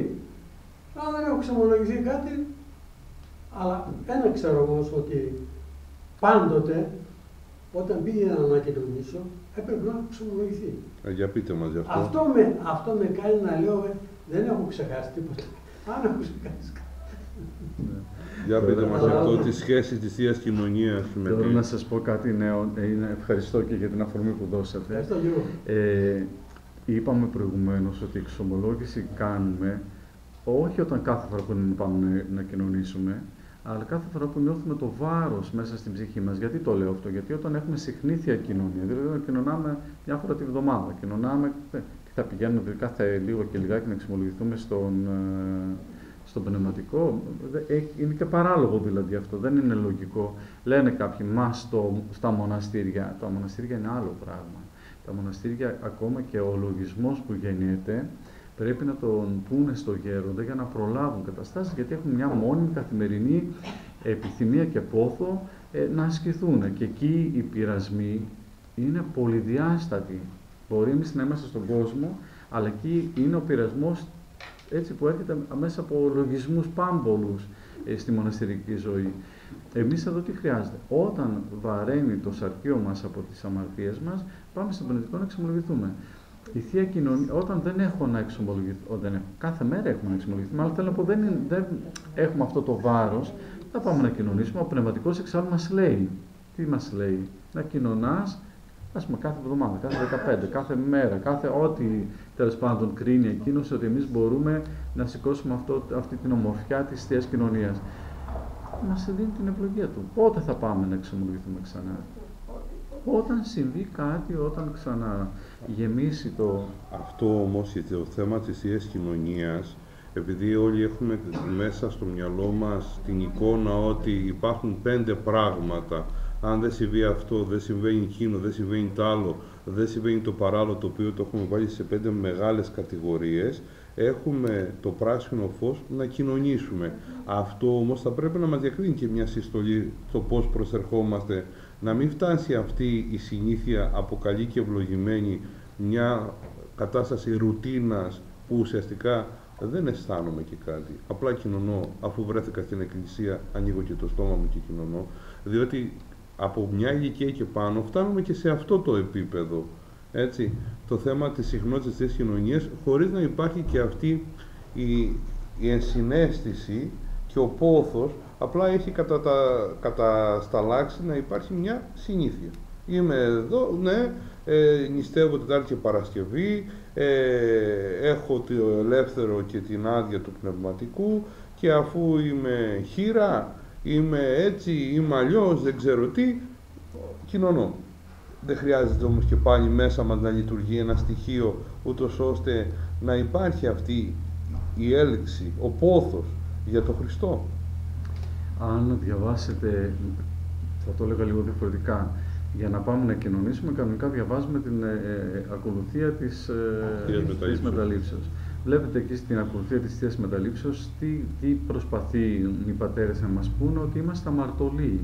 Έχουμε πάρα πολλά αμαρτήματα, ζητάμε τη συγχώρεση του Θεού, γι' αυτό τη διαβάζουμε στην ευχή, και κατανοούμε την φιλανθρωπία, το γεγονός ότι είμαστε ανάξιοι όλοι μας να κοινωνήσουμε, αλλά μας επιτρέπει ο Πανάγαθος Θεός. Αυτό πρέπει να είναι μόνιμη σκέψη μας. Κάθε φορά που πάμε να κοινωνήσουμε, να νιώθουμε την αναξιότητά μας και να νιώθουμε τη μεγάλη ευεργεσία του Θεού να μας επιτρέψει, αν και είμαστε ανάξιοι, να κοινωνήσουμε σώμα και με Χριστού. Γι' αυτό ακριβώς με συντριβή καρδιάς πηγαίνουμε. Γι' αυτό ακριβώς και γίνεται και όλη η Θεία Λειτουργία πριν την Θεία Κοινωνία. Έτσι, δηλαδή η ακολουθία, το μυστήριο της Θείας Λειτουργίας, βλέπετε ότι η μετοχή στη Θεία Κοινωνία είναι προς το τέλος του μυστηρίου. Κορυφώνεται. Προηγουμένως όμως έχουμε άπειρα άλλα που έχουν άπειρα Κύριε Ελέησον, έτσι, που ψέλνουμε στο Θεό, που τον παρακαλάμε να μας συγχωρήσει, που δεόμεθα ο ένας για τον άλλον, που ομολογούμε την κοινή πίστη και όλα αυτά. Επομένως, στη ζωή μας εξυπακούεται ποτέ, δεν γίνεται η Θεία Κοινωνία συνήθεια. Γι' αυτό ξέρετε υπήρχε μια ολόκληρη διαμάχη των κολυβάδων, έτσι, των ησυχαστών την εποχή εκείνη, αν πρέπει να κοινωνούμε ή δεν πρέπει να κοινωνούμε συχνά. Γιατί υπήρχε ο κίνδυνος ακριβώς αυτός, να γίνει συνήθεια η Θεία Κοινωνία. Η Θεία Κοινωνία δεν μπορεί να γίνει συνήθεια. Δεν μπορούμε να τη συνηθίσουμε. Αν τη συνηθίσουμε, θα πρέπει να την κόψουμε, μέχρι να την ποθήσουμε ξανά, για να ξαναπάμε να κοινωνήσουμε και να νιώθουμε. Γι' αυτό ακριβώς έρχεται και η εξομολόγηση, όχι σαν μια τυπική διαδικασία, αλλά σαν μια ουσιαστική διαδικασία, να μας αποκαταστήσει τη λέμε με το Θεό. Γιατί πολλές φορές τα κάνουμε όλα τυπικά. Είναι Σαρακοστή, θα πάω να εξομολογηθώ με μια χαρά. Εξομολογήθηκα, είμαι έτοιμος να πάω να κοινωνήσω. Τι είπα τώρα στην εξομολόγηση δεν έχει σημασία. Εγώ τους έλεγα μερικές φορές, φέρτε το χαρτί μου, έλεγαν ποιο χαρτί. Λέω το συγχωροχάρτη, να το υπογράψω, ότι είσαστε έτοιμοι να πάτε να κοινωνήσετε. Δεν δίνει συγχωροχάρτη ο πνευματικός, έτσι, αν είναι δυνατόν. Η μετάνοιά μας, η ουσιαστική, η πραγματική είναι. Αλλά ποτέ στη Θεία Κοινωνία να μην πηγαίνετε με, πώς να το πω, με την άνεση ότι είμαστε άξιοι, ότι έχουμε εξομολογηθεί, έχουμε... Έλεγε ένας γέροντας πολύ βασικό και χαρακτηριστικό. Και στα μοναστήρια, για παράδειγμα, διαβάζουν την ευχή τη συγχωρητική πριν από την Θεία Κοινωνία. Μα και εκείνη τη στιγμή, πηγαίνοντας από το στασίδι για να κοινωνήσει, μπορεί να αρνηθεί τον Χριστό. Έτσι, να σου πει ένας συλλογισμός παράξενος και περίεργος. Και την ώρα που κοινωνάς. Και την ώρα που κοινωνάς. Ή έχεις μόλις κοινωνάς και γυρίσεις να αμαρτήσεις. Αυτό είναι μέσα στην ανθρώπινη φύση. Εμείς όμως με αυτό θα πολεμήσουμε για να μπορέσουμε να προχωρήσουμε. Να έχουμε συντριβή όμως καρδίας όταν πάμε να κοινωνήσουμε, έτσι. Να το έχετε στο νου σας αυτό. Εμένα όταν με ρωτούσαν πόσο συχνά να κοινωνώ, τους έλεγα πάντοτε να κοινωνάνε. Γιατί πρέπει, όταν βγαίνει ο ιερέας, λέει μετά από θεοπίστος και αγάπης πλουσιάζεται, και πρέπει ποιος. Η κοινωνία γίνεται για όλους μας. Μάλιστα, στους πρώτους αιώνες της Εκκλησίας κοινωνούσαν άπαντες και υπήρχε στον Άρθικα πια η τάξη των κατοικουμένων που δεν μπορούσαν να κοινωνήσουν, αλλά και των μετανοούντων. Δηλαδή ο αμαρτωλός που είχε εξομολογηθεί την αμαρτία του και δεν μπορούσε να κοινωνήσει ήταν στον Άρθικα και δεν μπορούσε να συμμετέχει μαζί με τους υπόλοιπους, γιατί όλο το σώμα κοινωνούσε. Αλλά το σώμα που κοινωνούσε ζούσε τον Χριστό σε όλη την διάστασή του. Αυτό πρέπει να βρούμε ξανά, δηλαδή να ξαναζήσουμε τον Χριστό. Δεν είναι να ανοίξουμε το στόμα μας και να κοινωνήσουμε σώμα και μαζί και να μην καταλαβαίνουμε τι κοινωνάμε. Ο καθένας από μόνος του και όλοι μαζί ως κοινότητα, ως σώμα Χριστού. Ως κοινότητα. Και ένα άλλο που έλεγε, για να το δείτε έτσι ας πούμε στη ζωή σας. Δύο στοιχεία που είναι ωραία για να κάνετε έτσι την αυτοκριτική σας. Πήγατε, κοινωνήσατε. Όταν βγήκατε από την εκκλησία, πώς νιώσατε?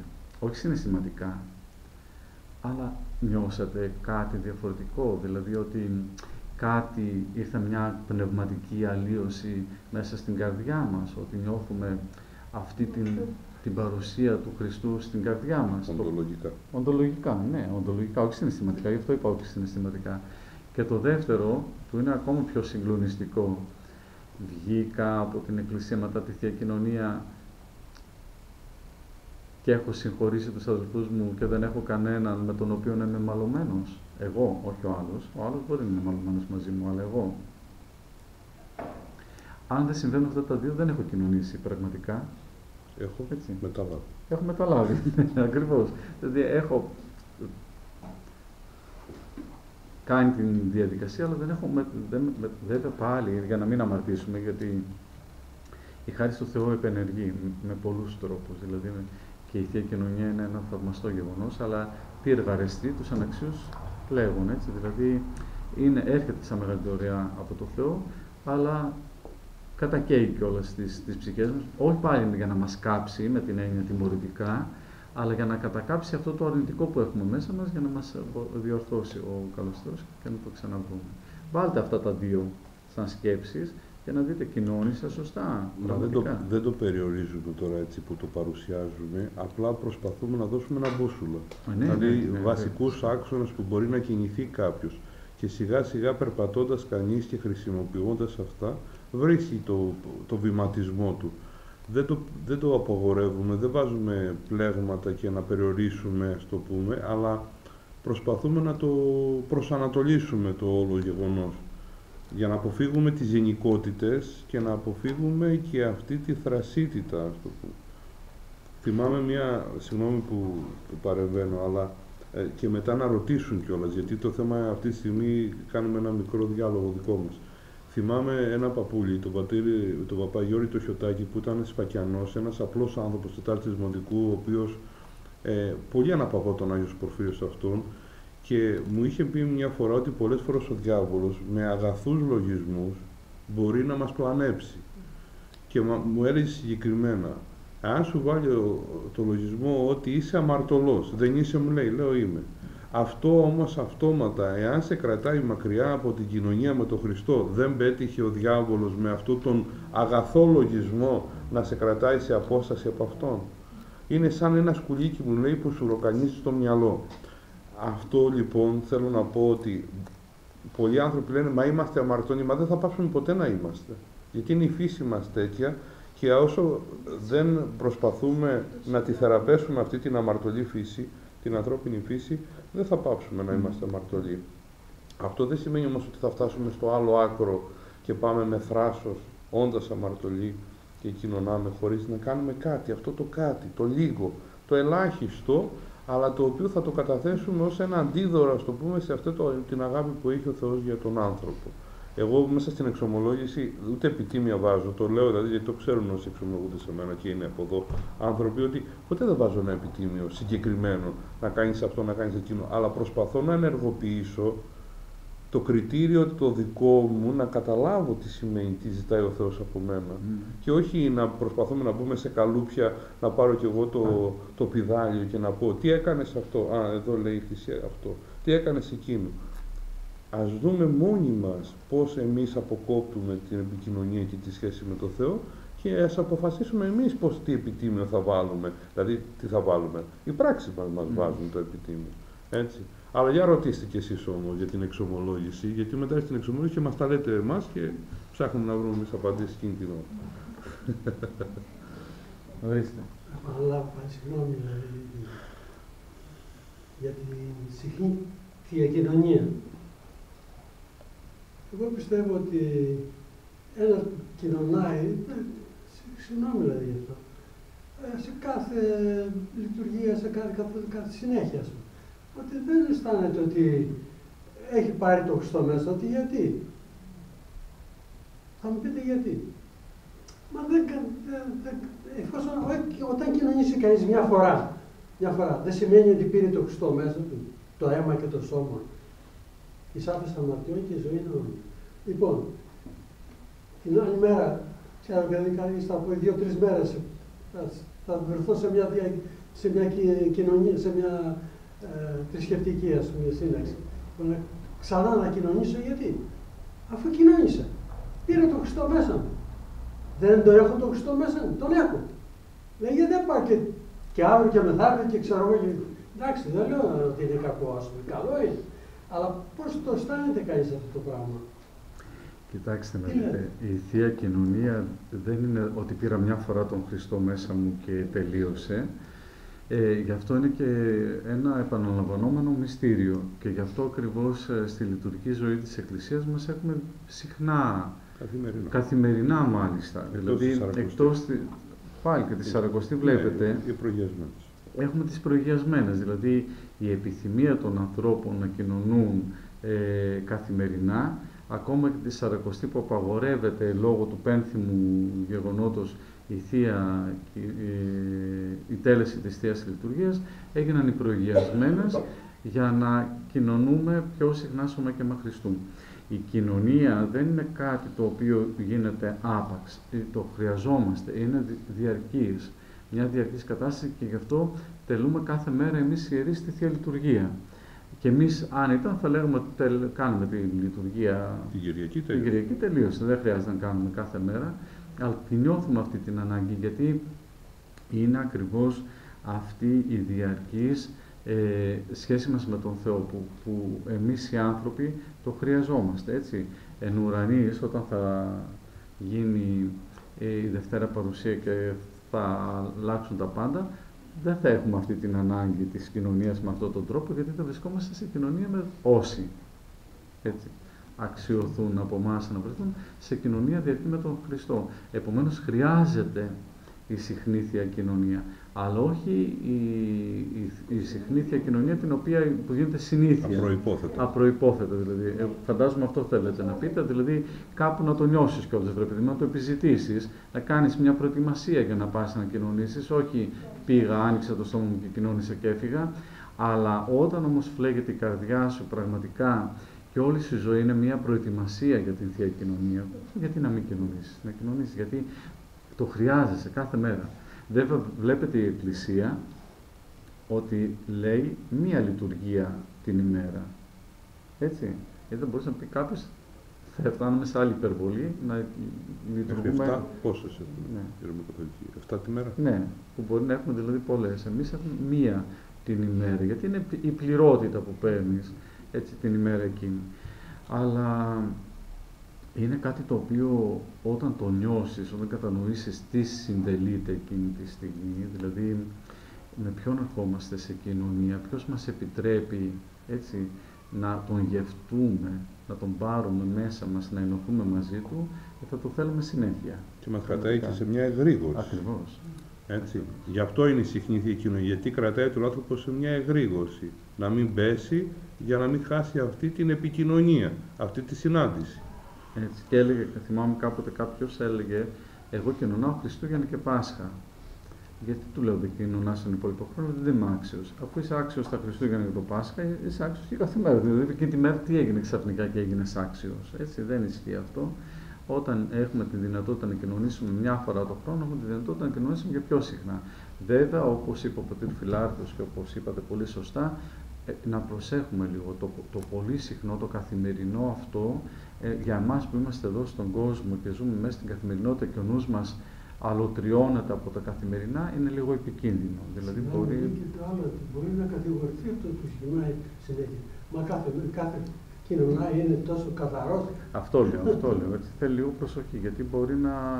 Και θυμάμαι χαρακτηριστικά πατέρα Φιλάρετο ότι ήταν μία γιαγιά η οποία ήξερε ότι έκανε την προσευχή της, είχε την πνευματική της ζωή ξεκάθαρα Και μπορούσε να κοινωνεί και κάθε μέρα. Της έλεγα: δεν θα κοινωνάς κάθε μέρα.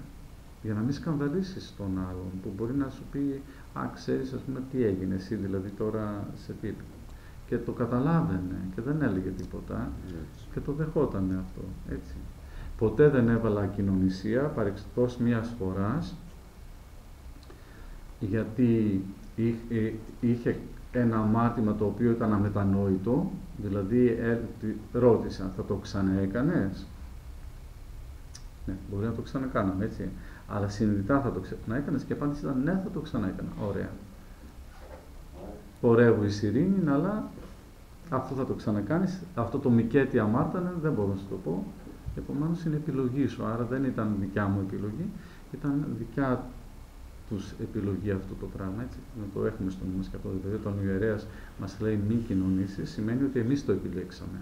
Δηλαδή κάτι κάναμε που δεν θέλουμε να κοινωνήσουμε. Δεν είμαστε ακόμα έτοιμοι εμείς για να κοινωνήσουμε και να συναντήσουμε τον Χριστό. Και εννοείται ότι επειδή το είπαμε, δεν δεσμεύονται σε κάτι να το κάνουν στην πράξη. Υπάρχει μια ωραία έτσι, στιχομυθία του πατρός Κωνσταντίνου Στρατηγόπουλου, που είχε πει σε κάποιον: μην κοινωνήσεις, ρε παιδί μου. Και του λέει: μπα, εγώ θα πάω, του λέει. Καλά, λέει, δικαίωμά σου είναι, πήγαινε κάνω ό,τι θες. Απλά επειδή με ρωτάς, το λέω. Δηλαδή, και εμείς η άποψη δικιά μας που καταθέτουμε δεν έχει αυτή τη δικαστική ισχύ ότι δεσμεύεται ο άλλος. Ελεύθερος είναι να κάνει ό,τι θέλει, αλλά αναλαμβάνει και την ευθύνη, έτσι δεν είναι? Λοιπόν, για κάντε καμιά ερώτηση αν έχετε. Να ρωτήσω, πατέρα. Ναι, και Κατερίνα. Όταν ο εξομολόγος, ο πατέρας, του λες: πάτερ, εξομολογήσω κανονικά όλα αυτά, και του λες: πάτερ, πόσο μπορώ να κοινωνάω? Και σου λέει: θα κοινωνάς κάθε Κυριακή. Από μένα είσαι εντάξει με όλα, γιατί είναι εξομολόγος τώρα, δεν είναι μία φορά, είναι εξομολόγος 5 χρόνια, 6, και πηγαίνεις και εξομολογείς και σε ξέρει. Και σου λέει κάθε Κυριακή να κοινωνάς. Και λέω: πάτερ, λέει, να είσαι έτοιμη βέβαια. Γιατί άμα δεν είσαι έτοιμη και αισθάνεσαι ότι για κάποιο λόγο δεν είσαι έτοιμη, να μην κοινωνήσεις. Αλλά άμα είσαι έτοιμη, και λέω, όπως ήταν του Ευαγγελισμού, όχι του Ευαγγελισμού, κάποια γιορτή ήταν και Σάββατο και Κυριακή. Ή Κυριακή και Δευτέρα, δεν θυμάμαι. Και μου λέει: πρέπει να ήταν της Αγίας Εκατερίνης. Και μου λέει: θα κοινωνήσεις και την Κυριακή και θα κοινωνήσεις και αύριο που γιορτάζεις. Βέβαια να είσαι, όπως το λέμε, να είσαι έτοιμη. Και τώρα με αυτό που είπατε, εντάξει. Αυτό σημαίνει το να είσαι έτοιμη. Δηλαδή εσύ κρίνεις μετά. Εγώ κρίνω, ναι. Συγγνώμη, αλλά πετάχτηκα εγώ. Αλλά το να είσαι έτοιμη, λέει, από μένα το πράσινο φως το έχει. Αλλά και εσύ όμως μην μπαίνεις το πράσινο φως το δικό μου και προχωράς, να είσαι έτοιμη. Άρα να είσαι σε μια εγρήγορση. Ακριβώς. Και κάθε πότε είπαμε μπορούμε να εξομολογούμαστε. Κάθε πότε? Να εξομολογούμαστε πόσο διάστημα.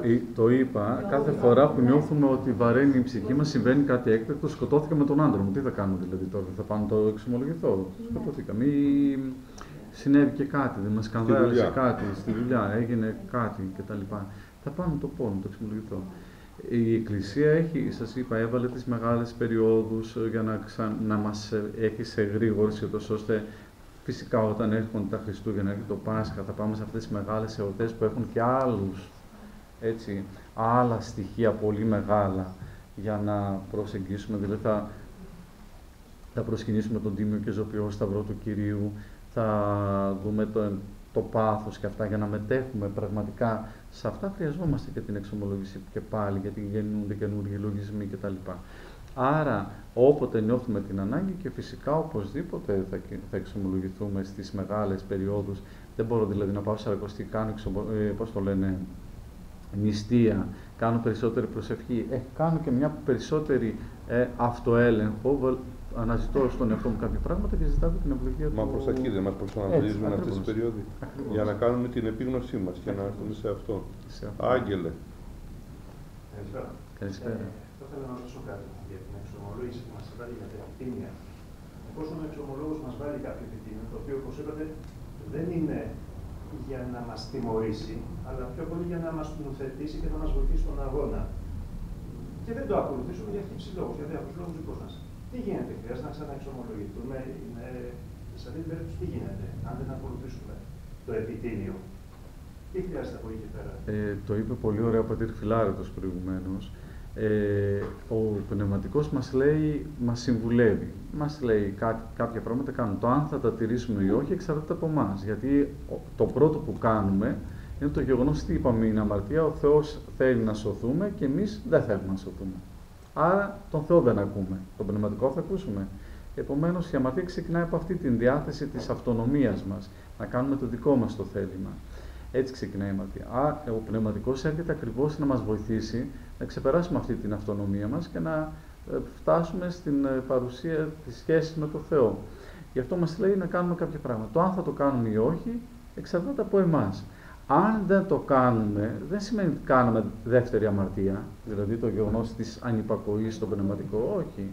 Απλά συνεχίζουμε την αμαρτία μας.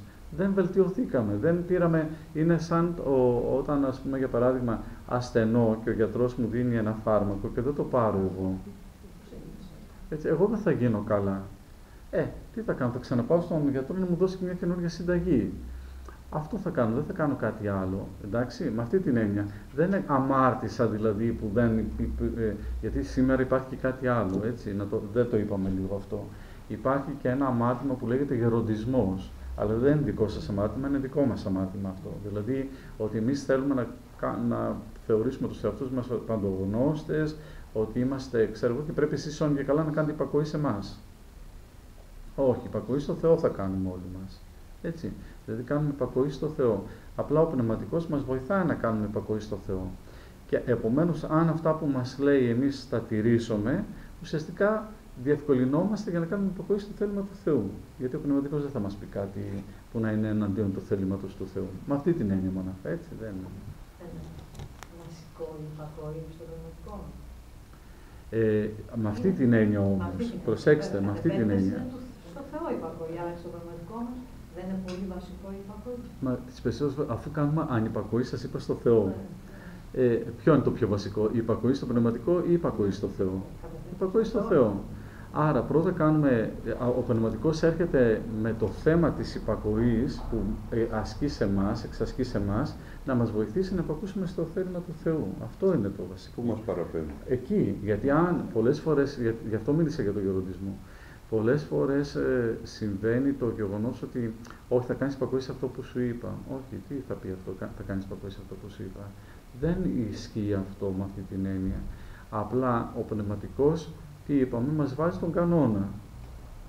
Θα μείνουμε δεμένοι στον κανόνα για να εισχάξουμε ή δεν θα μείνουμε δεμένοι? Αυτό είναι το θέμα της υπακοής. Έτσι, με αυτή την έννοια. Εμείς το επιλέγουμε, γιατί ο κανόνας είναι από Θεού, δεν είναι από τον πνευματικό, έτσι, από το Θεό. Αυτό είναι.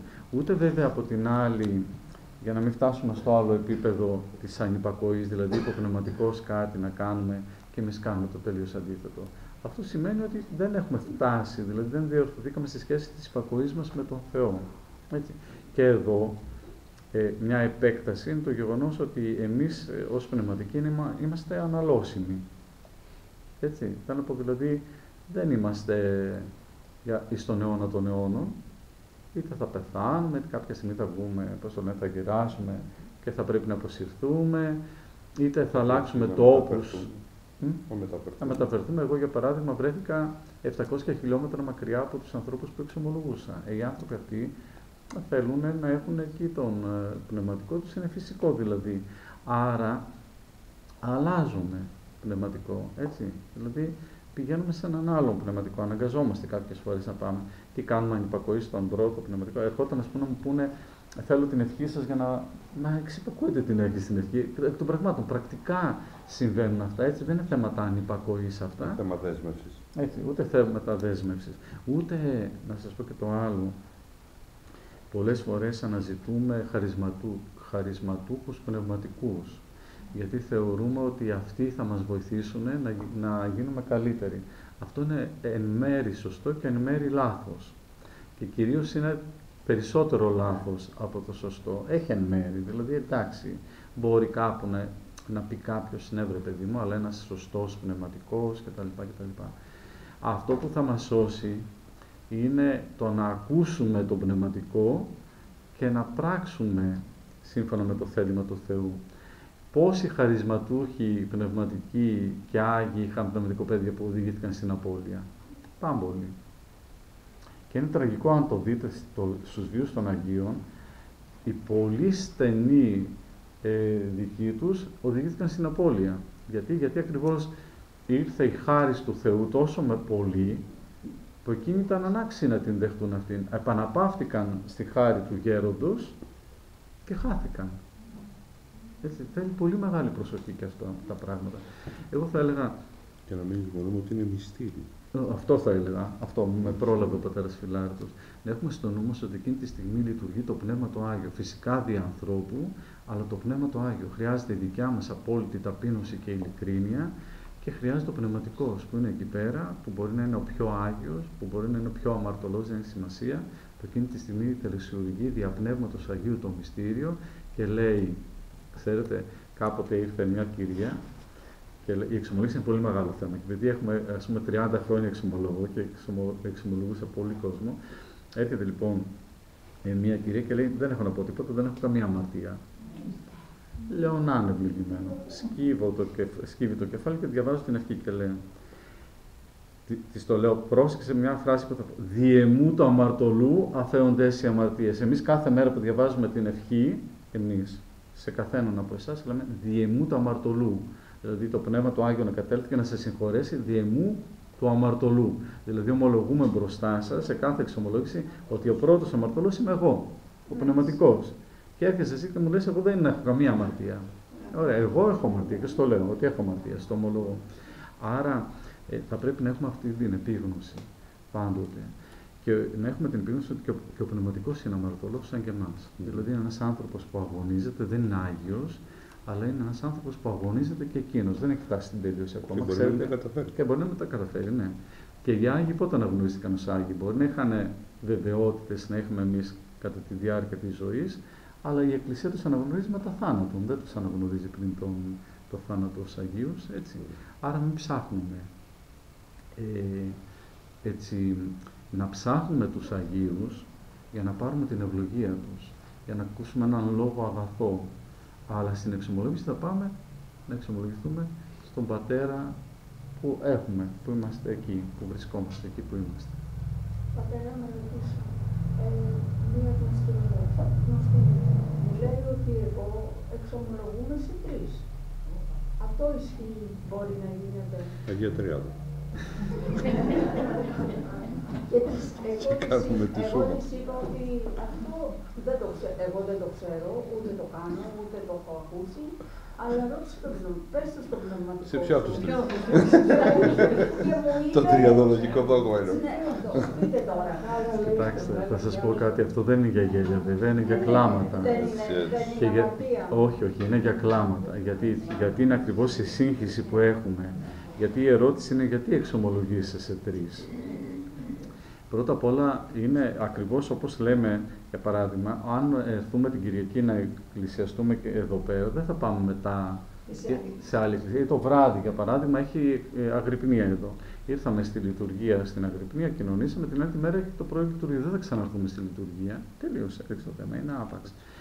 Έτσι και στο μυστήριο της εξομολογίας. Γιατί θα πάω σε 3? Πρώτα απ' όλα, να το πω, μπορώ να πάω στον οποιοδήποτε να εξομολογηθώ. Η πνευματική σχέση είναι κάτι διαφορετικό που αναπτύσσεται έτσι με την εξομολόγηση. Αναπτύσσεται μέσω της εξομολογήσεως κυρίως, αλλά η εξομολόγηση μπορεί να γίνει οπουδήποτε. Θέλω να πω, δηλαδή, βρίσκομαι στην Αμερική και ο πνευματικός μου είναι εδώ. Δεν θα πάω να εξομολογηθώ εκεί. Αλλά όταν το κάνω συνειδητά, δηλαδή όταν έχω 3, είναι ένα θέμα. Θα σας πω ένα παράδειγμα. Ήταν ένας νεαρός ο οποίος εξομολογούνταν σε μένα και ήταν πολύ πεντακάθαρος. Με προβλημάτιζε όμως κάθε φορά, γιατί ήταν ζωηρούλης. Οπότε λέω, κάτι συμβαίνει τώρα, δεν μπορεί, κάτι γίνεται εδώ πέρα. Πήγαινε στο Άγιο Όρος εντωμεταξύ αυτός. Οπότε σε κάποια επίσκεψη στο Αγίο Όρος συναντώ έναν πατέρα και μου λέει: τι κάνει ο τάδε? Λέω: καλά, είναι μια χαρά. Λέει: εξομολογείται σε μένα, μου κάνει.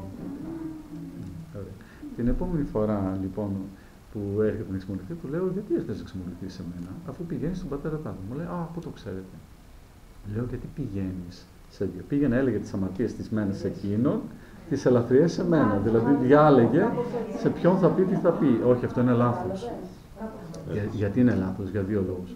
Ο πρώτος είναι γιατί στην εξομολόγηση λέμε όλες τις αμαρτίες που έχουμε εκείνη τη στιγμή. Δεν λέμε τις μισές εδώ και τις μισές εκεί. Αυτό σημαίνει μετάνοια και εξομολόγηση. Πάω και ανοίγω την καρδιά μου εκεί και καταθέτω την αδυναμία μου ενώπιον Θεού και ανθρώπου για να πάρω τη συγχώρεση. Αλλά τα λέω όλα. Και ποιο είναι το τραγικό, ότι εμπέζουμε το Πνεύμα το Άγιο. Και τι λέει η Αγία Γραφή? Ένα πράγμα δεν συγχωρείται, η βλασφημία κατά του Αγίου Πνεύματος. Εκεί εμπέζουμε με το μυστήριο. Και δεν υπάρχει πιο τραγικό πράγμα. Δεν θα σωθούμε, δεν υπάρχει περίπτωση να σωθούμε. Είμαστε στην απώλεια. Νομίζουμε ότι θα σωθούμε, αλλά είμαστε στην απώλεια. Όπως και το άλλο, το τραγικό. Έρχεται να εξομολογηθεί μία κυρία και την επόμενη φορά πηγαίνει να εξομολογηθεί στον πατέρα Φιλάρετο. Γιατί δεν της άρεσε αυτό που της είπα και πήγε στον πατέρα Φιλάρετο γιατί είναι πιο αυστηρός, είναι πιο επίοικης και αυτό είναι λάθος. Γιατί αυτό σημαίνει ότι την εξομολόγηση πλέον την έχω βάλει σε άλλο επίπεδο. Έτσι. Αυτά είναι φάμαρτα όμως, προσέξτε, είναι πολύ, αντί να σωθούμε, χανόμαστε. Θέλει μεγάλη πρόσοχη. Ορίστε. Ένα λεπτάκι, περιμένετε. Ναι. Το ίδιο, δεν πειράζει. Είναι σωστό το ζευγάρι να έχει ένα πνευματικό. Αυτό ακριβώς. Κοιτάξτε, αυτό το λέει ωραία ο Γέροντας Παΐσιος, ο Άγιος Παΐσιος. Έλεγε, όπως η πόρτα χρειάζεται πώς το λένε, το πανοπόρτι, όχι, που πάει και κλείνει, δηλαδή, ναι. Για να βρει και να κλείσει όμορφα και καλά, έτσι είναι ωραία ο άντρας και η γυναίκα, το ζευγάρι, να έχουν ένα πνευματικό. Αυτό είναι το ιδανικό. Είναι πολύ καλό. Γιατί προλαμβάνονται κάποιες καταστάσεις και ο πνευματικός κατανοεί και καλύτερα και μπορεί να βοηθήσει κάποια αμαρτήματα που δεν τα έχουμε πει, δεν τα έχουμε κατανοήσει απόλυτα, να μας βοηθήσει να τα κατανοήσουμε. Ένα παράδειγμα θα σας πω. Έρχεται ένα ζευγάρι, μεγάλοι ηλικιωμένοι, και κοινή εξομολόγηση. Να σας πω κάτι, να πω λίγο αυτό και μετά να το πείτε και αυτό. Ναι, λέει, έρχεται λοιπόν ο σύζυγος, μαλώνω με τη γυναίκα μου κτλ. Τους λέω, κοίταξε να δεις, πρόσεξε καλά που κάνω. Πότε θα κοινωνάω, με ρωτάει στο τέλος. Λέω, θα κοινωνάς όταν δεν έχεις μαλώσει με τη γυναίκα σου. Όταν μαλώνεις με τη γυναίκα σου, δεν θα κοινωνάς την Κυριακή εκείνη.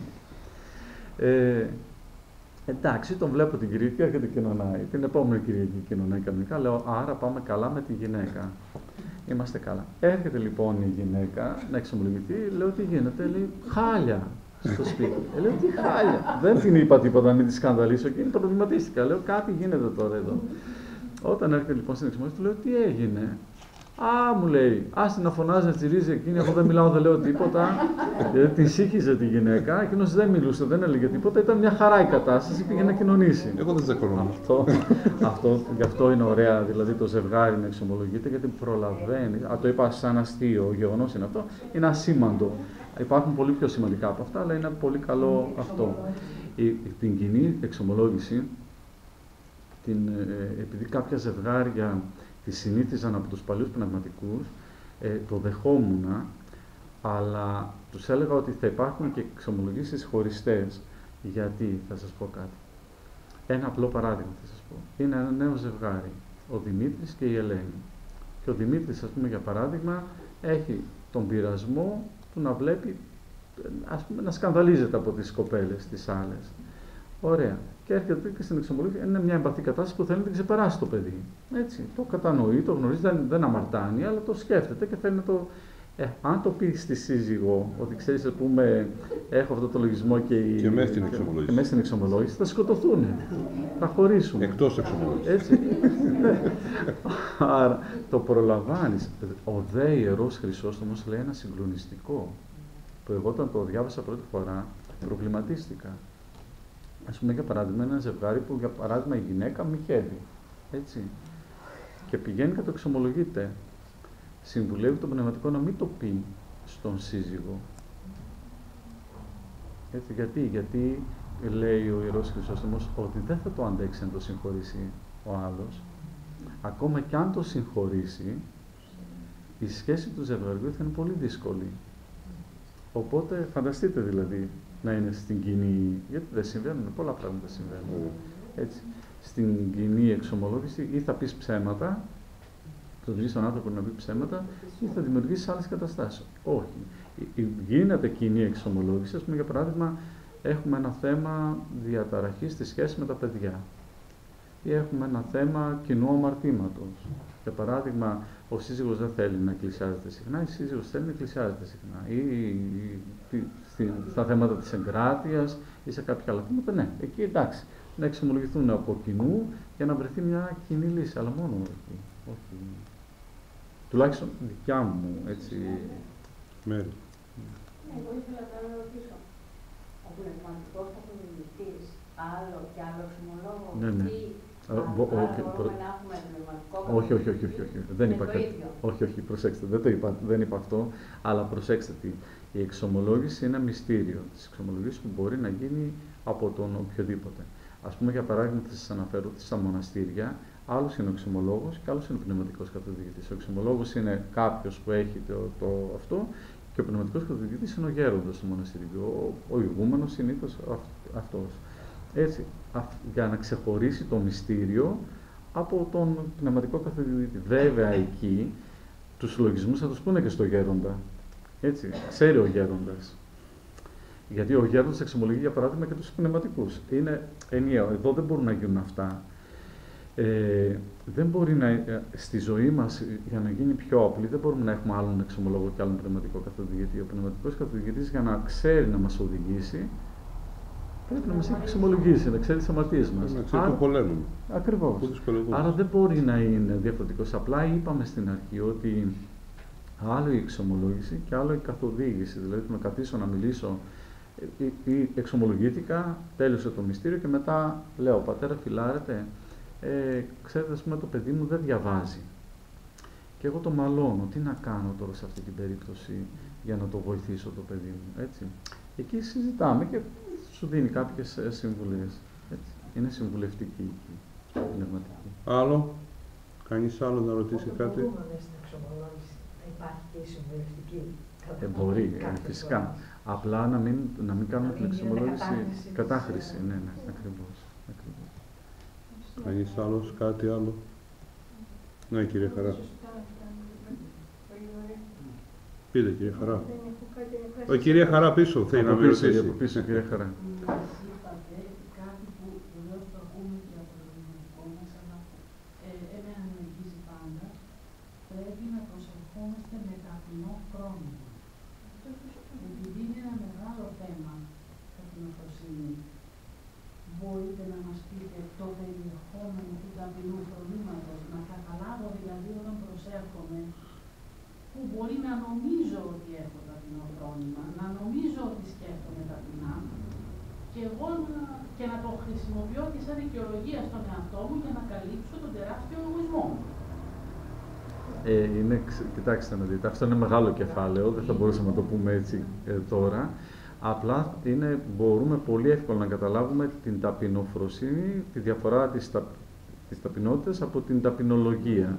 Δηλαδή το να πω είμαι ο έσκατος των ανθρώπων, και ξέρετε, εμείς οι κληρικοί καμιά φορά τα λέμε εγώ έσκατος, ο τάδε, και τα λέμε για να τα λέμε και τελειώνει. Δεν έχουμε τίποτα. Έτσι είναι ακριβώς. Όταν πάω να κοινωνήσω υπό πατριφυλάρετος, έχω επίγνωση ότι είναι κάτι μεγαλειώδες. Είναι ο Χριστός εκεί. Εγώ πώς πηγαίνω να κοινωνήσω. Νιώθω δηλαδή τη μικρότητα της ύπαρξής μου. Το νιώθω όμως, το κατανοώ αυτό. Και αυτό, ξέρετε, ένα ωραίο στοιχείο για να καταλάβουμε αν έχουμε ταπεινό φρόνημα ποιο είναι. Όταν μας κάνουν παρατηρήσεις. Όταν μας κάνουν παρατηρήσεις, ανεξάρτητα αν είναι γνωστός ή άγνωστος κτλ. Αν το δεχτώ χωρίς να πληγωθεί ο εγωισμός μου, ή όσο λιγότερο πληγώνει το εγωισμός μου, τόσο πιο ταπεινό φρόνημα έχω. Όσο πιο πολύ πληγώνει το εγωισμός μου, τόσο σημαίνει ότι το φρόνημα, το ταπεινό δεν υπάρχει. Ξεκάθαρα. Αυτό είναι, το λέει εκεί στο γεροντικό, έχει το πολύ ωραίο που παίρνει ο γέροντας το πνευματικό παιδί και το πηγαίνει, γιατί δεν μπορούσε να τα ξεκαθαρίσει αυτά, και το πηγαίνει στον τάφο εκεί πέρα, σε έναν τάφο, και του λέει: πάρε τις πέτρες και χτύπατες. Λιθοβόλησε τον τάφο, τον λιθοβόλησε. Μετά του λέει: κάτσε τώρα και πες του καλά λόγια. Ας πούμε, τι καλός που ήταν αυτός ο άνθρωπος, τα είπε. Του λέει: τι απάντηση έλαβες στο λιθοβόλισμα? Λέει: τι, καμία. Τι απάντηση έλαβες από τους επένους? Καμία. Έτσι ακριβώς λέει ο ταπεινός άνθρωπος, και τους επένους δεν επέρεται, δεν χαίρεται που τον επένυψε ο άλλος, αλλά και όταν έρχονται ο άλλος να τον κατηγορήσει, να τον προσβάλλει κτλ., πάλι δεν στεναχωριέται γιατί τον προσέβαλε. Δεν υπάρχει δηλαδή ο εγωισμός ούτε να υπερευθυνευτεί λόγω της καυχήσεως, ούτε από την άλλη πλευρά. Αυτή είναι λίγος πολύ η διάκριση που μπορούμε. Είναι πολύ μεγάλο, πάρα πολύ μεγάλο. Και από τους καρπούς τους πνευματικούς, λέει ο Αββάς ο Δωρόθεος. Το δέντρο που δεν βγάζει καρπούς έχει τα κλαδιά, λέει, ψηλά, ανεβαίνουν προς τον ουρανό. Το δέντρο που έχει καρπούς, τα κλαδιά λυγίζουν. Όταν εμείς λυγίζει η καρδιά μας, το καταλαβαίνουμε. Όταν είναι υψηλή και υπερήφανη. Το γεγονός πάνω σε αυτό τώρα, συγγνώμη που είπε, επειδή είναι πολύ δύσκολο να σε πληγώσει κάποιος, να σου πει, ας πούμε, αυτό που είπατε, και να μην πονέσεις. Εάν την ώρα εκείνη που πονάς, δεν το διωγγώσεις, δεν βάλεις λογισμό να το καλλιεργήσεις, αλλά να πεις ναι, έχει δίκιο, είναι αυτό, ας πούμε, εγώ έφυγα. Και να προσπαθήσεις να το ξεχάσεις, να το μειώσεις. Δεν είναι μια προσπάθεια ότι θα καταβάλεις κάτι. Ακριβώς. Έτσι είναι.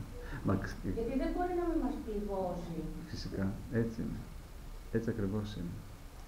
Είναι πολύ σωστό αυτό που λέτε. Είναι η προσπάθεια που κάνουμε, να μην το μεγενθύνουμε, να διώξουμε το λογισμό αυτόν τον άσχημο εκείνη την ώρα και να προσπαθούμε να σκεφτούμε θετικά ότι είμαστε υπεύθυνοι εμείς για να μειώσουμε αυτόν τον πόνο που έχουμε μέσα. Ακριβώς. Ο Άγιος Παΐσιος τι έλεγε? Έχουμε, λέει, ένα έψιλον. Μεγάλο, πολύ μεγάλο. Ο σκοπός μας είναι σιγά σιγά να το ξεφουσκώνουμε. Με το έψιλον θα πεθάνουμε. Έτσι. Αλλά αυτό το έψιλον να έχει ξεφουσκώσει, να έχει γίνει όσο πιο μικρό γίνεται, ο εγωισμός μας. Έτσι έλεγε ο Άγιος Παΐσιος, πολύ ωραία και γραφικά. Έτσι, συνεχίστε με αυτόν τον τρόπο. Εντάξει είμαστε.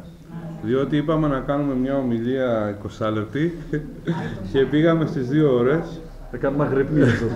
Ναι. Και όντως είδατε ότι πέρασε η ώρα πολύ έτσι χαλαρά, πολύ ήρεμα και πολύ ομαλά και ακούσαμε όλα αυτά τα όμορφα, διότι όμως ήταν απαραίτητα και χρειάζονται αυτές οι επισημάνσεις και γι' αυτό ακριβώς και τη βιντεοσκοπούμε και την ομιλία, για να έχουν τη δυνατότητα και κάποιοι άλλοι από εμάς εδώ από την παρέα μας που δεν μπόρεσαν να βρίσκονται, να μπορέσουν να την παρακολουθήσουν αργότερα ή και κάποιοι από εσάς να μπορούν να την επαναλάβουν αυτή την παρακολούθηση, να την ξανακούσουν την ομιλία, για να μπορέσουν να εντοπίσουν τα σημεία αυτά τα οποία μπορεί μέσα από τη διάρκεια της ομιλίας να το έχασαν, δεν ξέρω τι.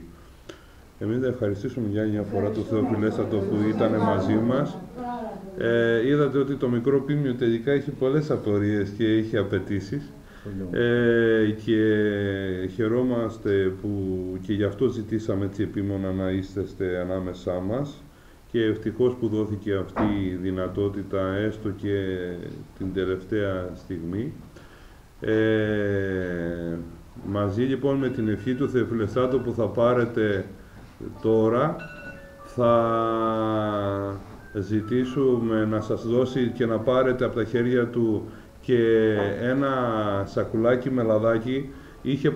Είχαν πάει η Ανδριάννα με τον Λεωνίδα ταξίδι στην Κύπρο και πήγαν στο Μένικο, όπου υπάρχει ένα προσκύνημα του Αγίου Κυπριανού και της Ιουλίτης των Αγίων, ένα μεγάλο προσκύνημα της Κύπρου, και από εκεί έφεραν λαδάκι από τους Αγίους, θα το πάρετε ο καθένας ως ευλογία, τα κόμισαν τα παιδιά από εκεί, και ένα εικονάκι του Αγίου Γεωργίου μας, και καθώς θα βγείτε απ' έξω θα υπάρχει και ένας μπουφές από τα γλυκά τα οποία φέρατε για να κεραστείτε, να κεραστούμε.